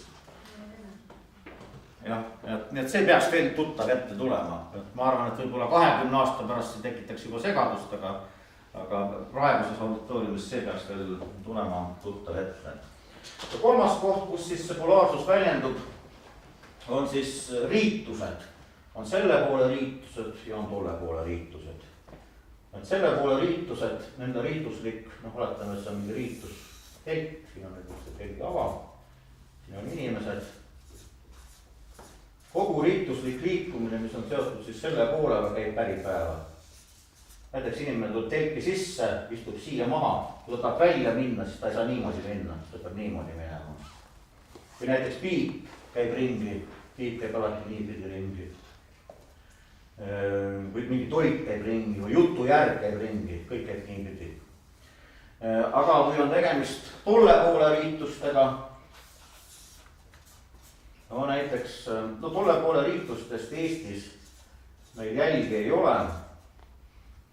Kanada indiaanlastel siiamaani näiteks kutsuvad välja siis selle varjude poole või tumeda poole esindaja Vitiko. Vitiko psühhoos on selline haigus, kus seda tänapäeval ei esine, aga vanasti kui suured lumed on, mis kaua kestsid, siis inimesed ei saanud liikuda, toit lõppes otsa, siis mõnel inimesel tekkis niisugune hirm, et teised tahavad teda ära süüa. Ja tal endal tekkis tohutu teisi ära süüa. Et selline dilemma enamasti lahendus sellega, et ta tormas telgist välja ja lumetormis siis hukkus lihtsalt. Ja siis Euroopa uurijad on siis seda nimetanud ka siis nende indiaanlaste nagu saatana vasteks. Mul naisele ta käis Vitiko riiklusel, ta õppis aasta otsa vist kuskil indiaani kolledžis. No Viljandi kultuuriakadeemial oli mingi vahetusprogramm või mingid sellised asjad. Ta sai ka nende riitustele ja Vitiko kutsutigi välja ja ainult vahe on siis see, ütles, et hirmus oli küll, pidi püksid peaaegu läbi täis tegema, aga riituslik liikumine oli just vastupidi. Ja soovid sõnastatakse vastupidi. Kui näiteks siit tahetakse tervist, siis siit ka küsitakse tervist. Kui siit tahetakse tervist, siis küsitakse haigust. Ja siin on näiteks ka Eesti pärimuses teatud paralleel on siis raviallikad ja needusallikad. Et ilmselt panin tähele, et teatud allikate juures, kui sinna ohverdada ja paluda, läks paremaks, teiste juures läks halvemaks. Need on siis tolle poole omad. Aga mõte on selles, et ka tolle poole allikaid saab ju ravis kasutada, eks ole. Et siis tuleb lihtsalt mitte tervenemist küsida, vaid haigust küsida. Nii et terve selline suur riituste grupp on siis sellega seotud. Ja muidugi seda toda poolt on siis ka materialiseerinud või toonud sellesse ellu sellele poolele tasakaaluks, peab olema tasakaal. Selline institutsioon nagu klounide institutsioon, klounid. No näiteks indiaanlaste kirjeldusest on hästi palju teada neid klounide kirjeldusi, et klouniks saadakse tavaliselt peale mingit endelist unenägu, noh, näiteks on üks selline tegelane nagu heiakoo. Ja kui inimene näeb unes välku, talle antakse mingisugune ülesanne, mis on selles kultuuris mõeldamatu. Selles on see mõeldamatu. Näiteks mees peab naiste riietes terve küla läbi käima. Läbiväärne asi. Aga kui ta on sellise unenägu näinud, siis ega midagi teha ei ole, tuleb käia. Käib terve küla läbi ja pärast seda ta muutub klouniks. Parema jala mokassiini kannab vasakus jalas, vasaku jala mokassiini paremas jalas. Siis kui suvel on kuum ilm, siis ta õdiseb telgis tekkide all. Siis kui talvel pahub pakane, siis ta käib palja jalu ja higistab särgi väljas. Indiaani sõdade kirjeldusest on ka hästi palju neid klounide kirjeldusi. Kui indiaansed ründasid, siis klounid lasid põõsasse peitu. Kui indiaansed taganesid, siis klounid ründasid, istusid sageli hobuse selles tagurpidi. No klouni üldiselt ei lastud, et nad on sellise kahesuguse staatusega ühtepidi nagu natuke põlatud, aga samas ka pühad. Ja võib-olla väga kauge kajastus nendest klounidest on meie mardisantidel ja hadrisantidel. Need on vähemalt välimuselt on nad nende indiaani klounidega sarnased. Ja Euroopas ilmselt see institutsioon kunagi on olnud. Minu meelest sellele viitab kas või see, et kaardipaki kõige kõvem kaart on narr. Et see klouni institutsioon on siis kunagi olnud. Nii, need on olemas siis see ja selle poole riitused, too ja tolle poole riitused. Üleminekul monoteismi see asi muutub, tekib, see on täiendpolaarne mõtlemine, tekib vastaspolaarne mõtlemine, tekib hea ja halb. No kui küsida, mis vahe on siis sellele ja tollele? Ja halval. No, tunnetuslikult on see vahe, et siin on nagu rohkem seda sama inimese minat. See on rohkem siis sellised subjektiivselt hindavad positsioonid. Et see on nagu sellisel neutraalsem. Siin võiks öelda, et see hea ja halb on ju teisiti sõnastatud see ja too. Aga ei. Et seda asja väga kiiresti kokku võtta. Selles mõtlemises saab kasutada ka tollepoolseid riitusid või tolle maailma nii-öelda riitusi. Kui me mõtleme selles kategooriates hea ja halb, siis neid riitusi kasutada ei saa. Need demoniseeritakse. Nii et terve suur riituste grupp selles mõttes, ma ei taha ütelda, et kaob ära. Mis juhtub siis, kui näiteks alkohol ära keelata? Kuhu ta siis läheb? Põranda alla läheb, jah. Ja need riitused läksid ka tegelikult põranda alla. Ja nii palju, kui ma tean, siis tegelikult Eestis eksisteerib eriti vene vanausulistel tolle poole riitusi ja need mõnikord on nii ehmatavad, et kui täiskasvanuks saab laps ühendatakse nendesse, siis on juhtunud, et laps tõuseb kodust ära. Nii et sellega on minult ära võetud, siis mis asi? Pool maailm. See on muidugi väga dramatiseeritud öelnud, aga võib-olla ta siis jääb lihtsalt ka meelde. Nii, jõudsime sinna, et järele jäänud poolest maailmast peame rääkima siis vähestest tüüpilistest stsenaariumitest, mis siis selle taga võiks olla. Selle taga on üleminek võrgustikuliselt mõtlemiselt siis hierarhilisele mõtlemisele. Ma panen siis sümbolina, see oleks siis nagu võrgustikuline mõtlemine ja teiselt poolt siis hierarhiline mõtlemine. Nii et mis asi see hierarhia üldse on? Hierarhia on olemas, on väärtuste hierarhia. Nii et võrgustikus tegelikult kõik asjad on omavahel ühendatud, kõik on loodud või ühendatud selles mõttes ühte suurde tervikusse. Ei saa olla selliseid asju, et vähetähtsad ja siis nii-öelda väga tähtsad asjad. Et selline eristus tuleb siis sisse just nimelt hierarhilise mõtlemisega. No muidugi iga mõtteviis kuulub oma keskkonna juurde. Võrgustikuline mõtteviis tegelikult eeldabki mingis mõttes sellist looduskeskkonda, kus on suhteliselt palju erinevaid võrgustiku elemente, kus sotsiaalsed suhted ja võimusuhted on pigem teisejärgulised. No see ilmselt tähendas ka suhteliselt väikest asustustihedust. Seevastu siis selline hierarhiline mõtlemine, no tema näitelavaks on ikkagi inimühiskond. Siin on pigem loodus, siin on ikkagi pigem inimühiskond, inimühiskonna suhted, enamasti on ikkagi võimusuhted suuresti. Kõige paremaks võib-olla hierarhia näiteks või hierarhia toimimise näiteks oleks sõjavägi, eks ole, puht hierarhilise ülesehitusega. Ülevalt siis ülemjuhatajast kuni siis reameheni välja, käsuliin teeb ühte pidi. Väga oluline märkus siin juures. Aga nii et mõtlesin, et asjad on väheolulised ja olulised, paneme see pluss ja miinus. Vaatame, kui hästi teie peas see hierarhia olemas on. Kumb on tähtsam, mees või naine?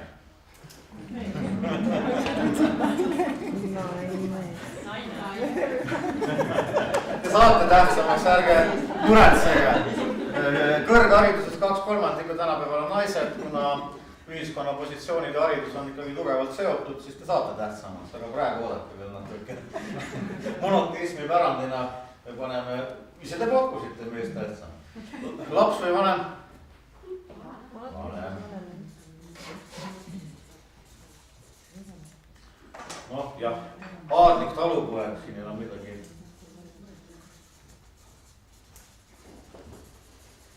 Töö või puhkus? No protestantlastel ikka töö. Töö on kutsumus, selleks, et riie selga saada ja ära elada. Kutsumus. Seda võib pikalt jaotada, öö või päev. No jah, okei. Aga orav või jäänes? Orav. Praegu enam mitte. Jäänes. Kuni 50. 60. aastateni ju loomi jaotati kahjulikud ja kasulikud. No, minu esimene uurimistöö oli põldpüüdest, ma olin siis 7. klassis käisin, aga kuna mu bioloogia õpetaja ei osanud ka midagi peale hakata, siis ta saatis meid Tartu zooloogia muuseumisse, juhendas selline mees nagu Harry Ling, legendaarne bioloog. Miks ma ta näite toon? Hiljaaegu sattus kätte, et ta on andnud välja sellise raamatu nagu Huntide ja ilveste hävitamine. Kujutage seda tänapäeval ette, eks ole. Aga sellel ajal jaotatigi, ka loomad olid kasulikud ja kahjulikud. Kahjulikud olid kõik kullid, kõik kiskjad. Nii et selline maailma jaotus eksisteeris. No me võime lõppkokkuvõttes panna siia, selle taga on ikkagi see hea ja halb dualism. Nii et teie, ma panen ühe veel, kas mina või teised? Mina, ja muidugi. Ikka, sellepärast, et selles hea halb dualismis loogiliselt on võimatu asetada ennast halva poolele. See on bioloogiliselt aru saada, eks ole. Nii, ja küsimus on tegelikult väga lihtne. Mis toimub üleminekul siis võrgustikuliselt mõtlemisest hierarhilisele mõtlemisele? Esimene asi, mis toimub, on see, et lavale ilmub peategelane. Animistlikus juttudes peategelane väga sageli puudub. Mõnikord on neid 2 või 3, mõnikord mingi jutustus allab ühtede tegelastega, lõppeb hoopis teiste tegelastega. Ka selline väga selge peategelane siin tegelikult puudub. Siin astub ta koheselt lavale. Teine asi, mis juhtub, on see, et sama ühes suunas töötab käsuliin. Jutustused omandavad selge süžee, selge struktuuri.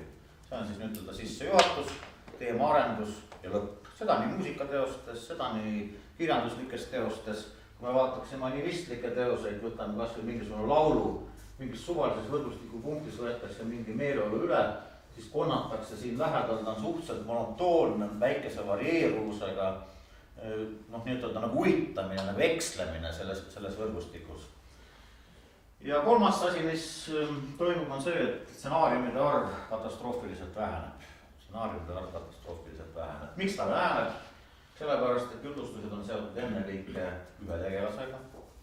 Sellepärast, et lood on omandanud kindla süžee, kindla struktuuri ja sellepärast, et väärtushierarhiad on väga selgelt paigas.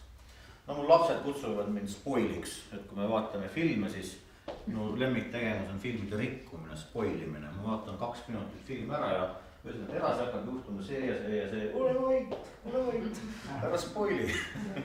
No niimoodi ei saa teha muidugi, ei saa teha tõsielul põsinevate filmidega, tõsielu ikkagi üllatab aga kui me võtaksime näiteks mingisugused muinasjutud, näiteks võtame Lumivalgeke ja 7 pöialpoissi ühelt poolt ja teiselt poolt mingisugune Steven Seagali Märul, on täiesti identsed.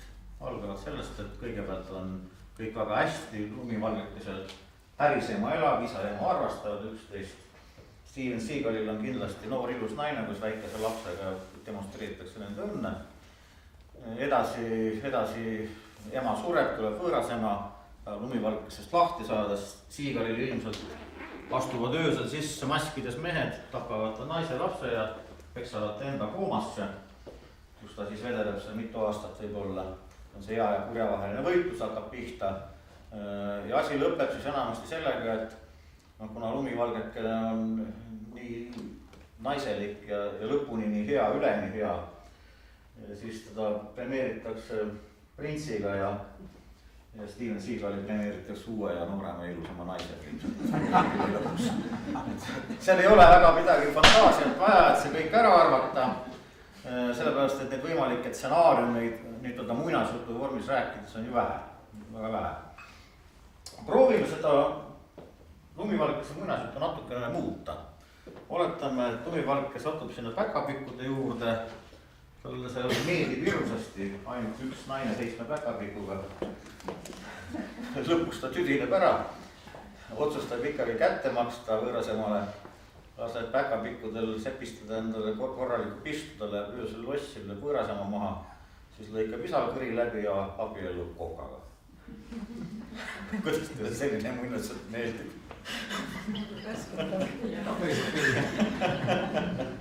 Eks ole, see on asi, mille kohta võiks ütelda nii võajat. Et sellepärast, et muide tänapäeval, kui me läheme tagasi võrgustikule, just selliseid ongi hakatud tegema ja see on minu meelest äärmiselt huvitav. Et Lumivalgekesel on hakatud pakkuma hoopis rohkem rolle juba.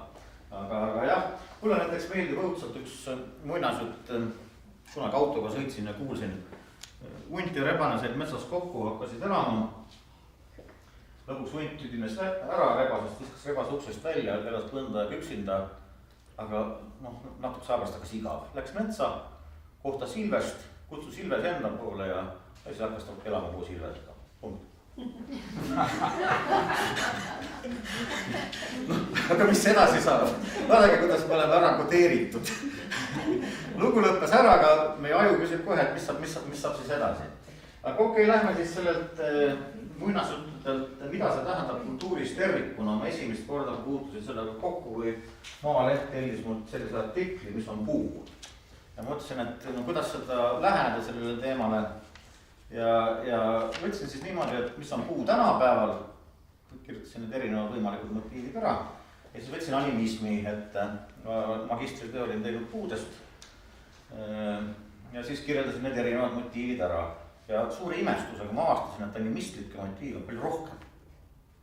Kaasajal on neid motiive vähem, mis asi on puu. Animistlik ridad oli mul umbes poole pikem. Ja ma lõpetasin selle artikli sellega, et nii nagu me kaitseme looduses liigirikkust, nii peaks tegelikult ka inimese mõtte maailmas seda liigirikkust kaitsma. Ma tundsin, et selle taga on mingisugune oluline asi, aga ma ei osanud seda lahti seletada. Et kus see tuleb või miks see niimoodi on. Ja teine kord, kui ma puutusin sellega kokku, doktoritöö oli surmatemaatikaga seotud, surmauskumused ja moraal, nende seosed. Ja kui seda väga lühidalt kokku võtta, animismis on surmauskumustes täielik pluralism. Surnu võib olla toonelas, ta võib olla manalas, ta võib olla kinni jäänud suremise paika, ta võib olla kinni hauas. ta võib olla varanduse haldjas, ta võib olla talu haldjas, kujutelmad on seotud metsahaldjatega, siis on olemas veel ütelda 7 põrgut, 7 ülailma, noh paneme siia paar põrgut ka juurde või allilma. Noh, kui neid kokku lugeda, siis tuleb seal kuskil 13-14 motiivi erinevat. Ja kui me läheme nüüd kristlustesse, monoteismi, paradiis, põrgu, noh okei, katoliikluses on ka purgatoorium puhastus tuli 3. Ma kunagi lugesin kokku, siia tuli vist 15 ja praegu neid nii palju ei tule, olgu veel 3.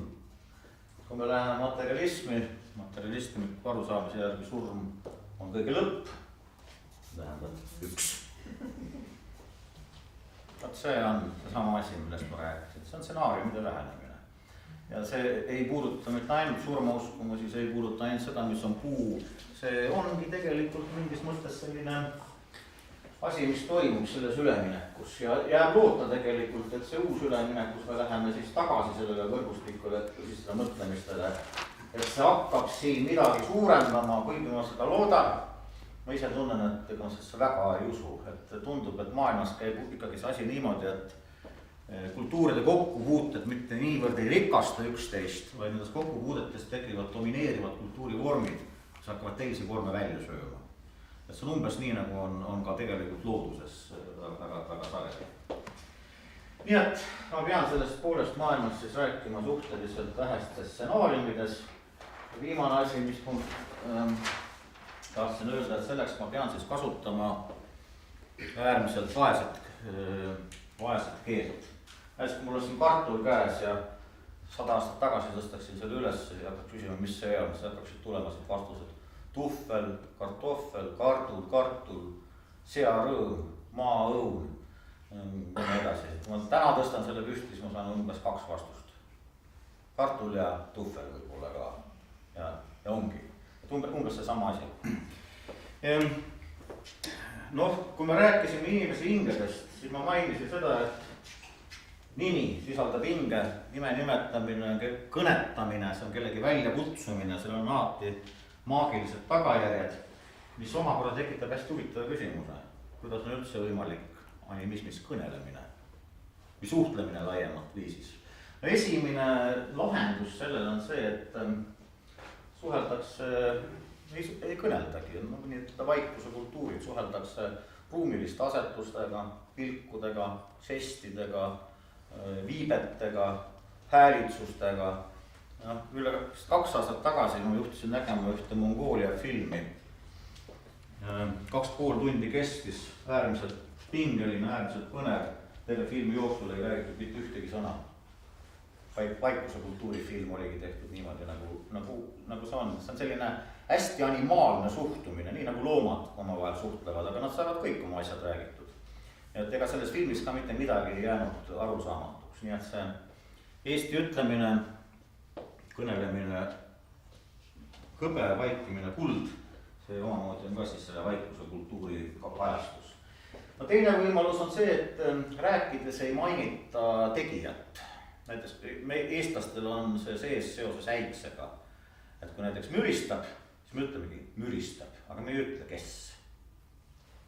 No lugege välja, kes müristab. Kes müristab?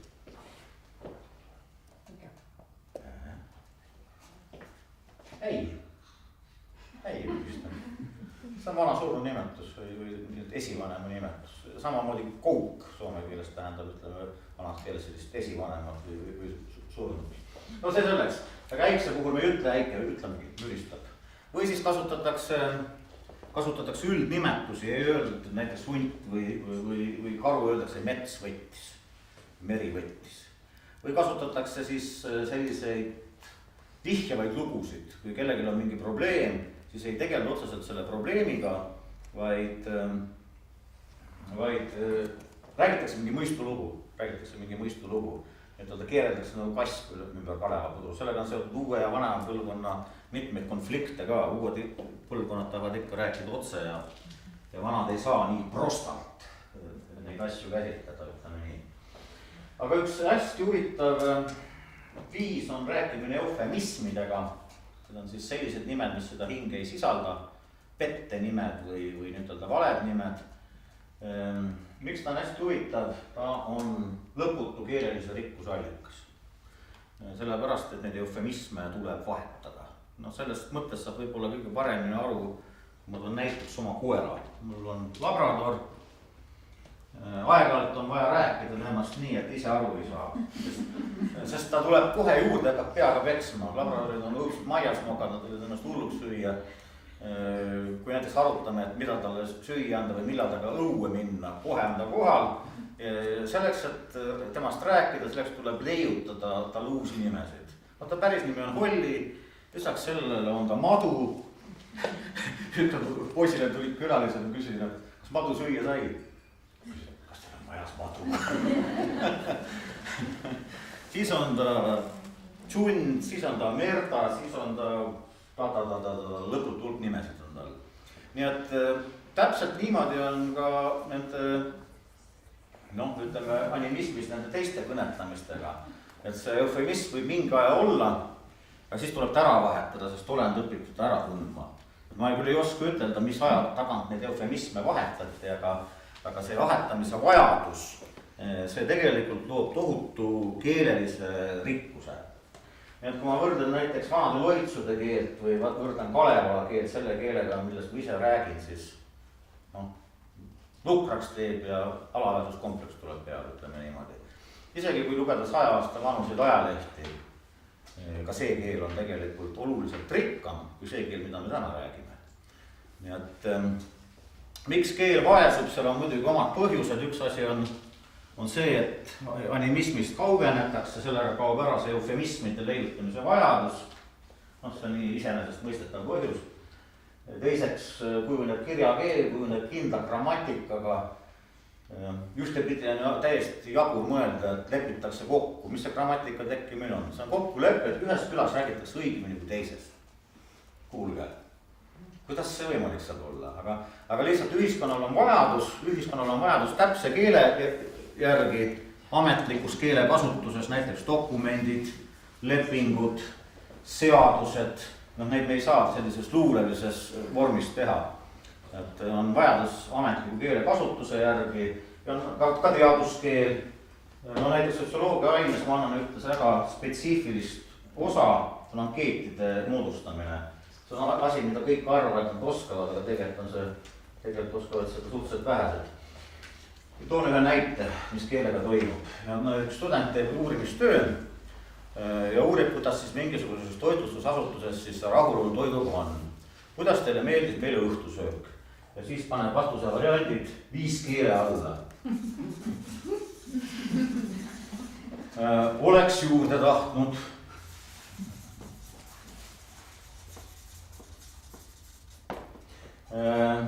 Kõhtu täitis, emotsioone ei olnud. Ei hakka kirjutama võitki. Ma paneksin ise juurde veel oma peast, et võiks panna näiteks juurde variandi saast. Või ei kõlvand kassi saba alla. Niimoodi ei saa teadust teha. Juba kas või sellel põhjusel, et vaadake, mis keele alla oleks juurde tahtnud kattuvad ja oma vahel, eks ole. Niimoodi ei saa teadust teha. Kuidas siis teha see keel täpseks? Selles on küsimus. Keel tehakse täpseks tähendab sellele, et ta tehakse vaeseks.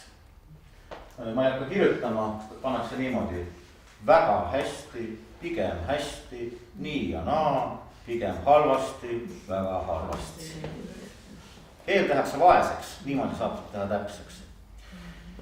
Ja siin nüüd tekib see küsimus. Kui keel on inimeste vahelise kommunikatsiooni vahend, sellega peab edestama infot. Mina kodeerin selle sõnumi, teine kodeerib selle, peaasjata selle informatsiooni suhteliselt täpselt ja moonutusteta kätte saab. Miks mitte kasutada vaest keelt? Ongi täpsem keel. Tegelikult on täitsa loogika olemas selles. Vaat siin ongi nüüd üks selline asi, toome mingi näite. Näitena on rukkipõld, üle rukkipõllu jookseb hunt. Ja kuidas me seda ühte situatsiooni siis hakkame keelendama. Et üks võimalus on ütelda, hunt oli põllu peal. või põllu peal oli hunt. teine võimalus, põld kandis hunti. kolmas võimalus, susi sörkis üle välja.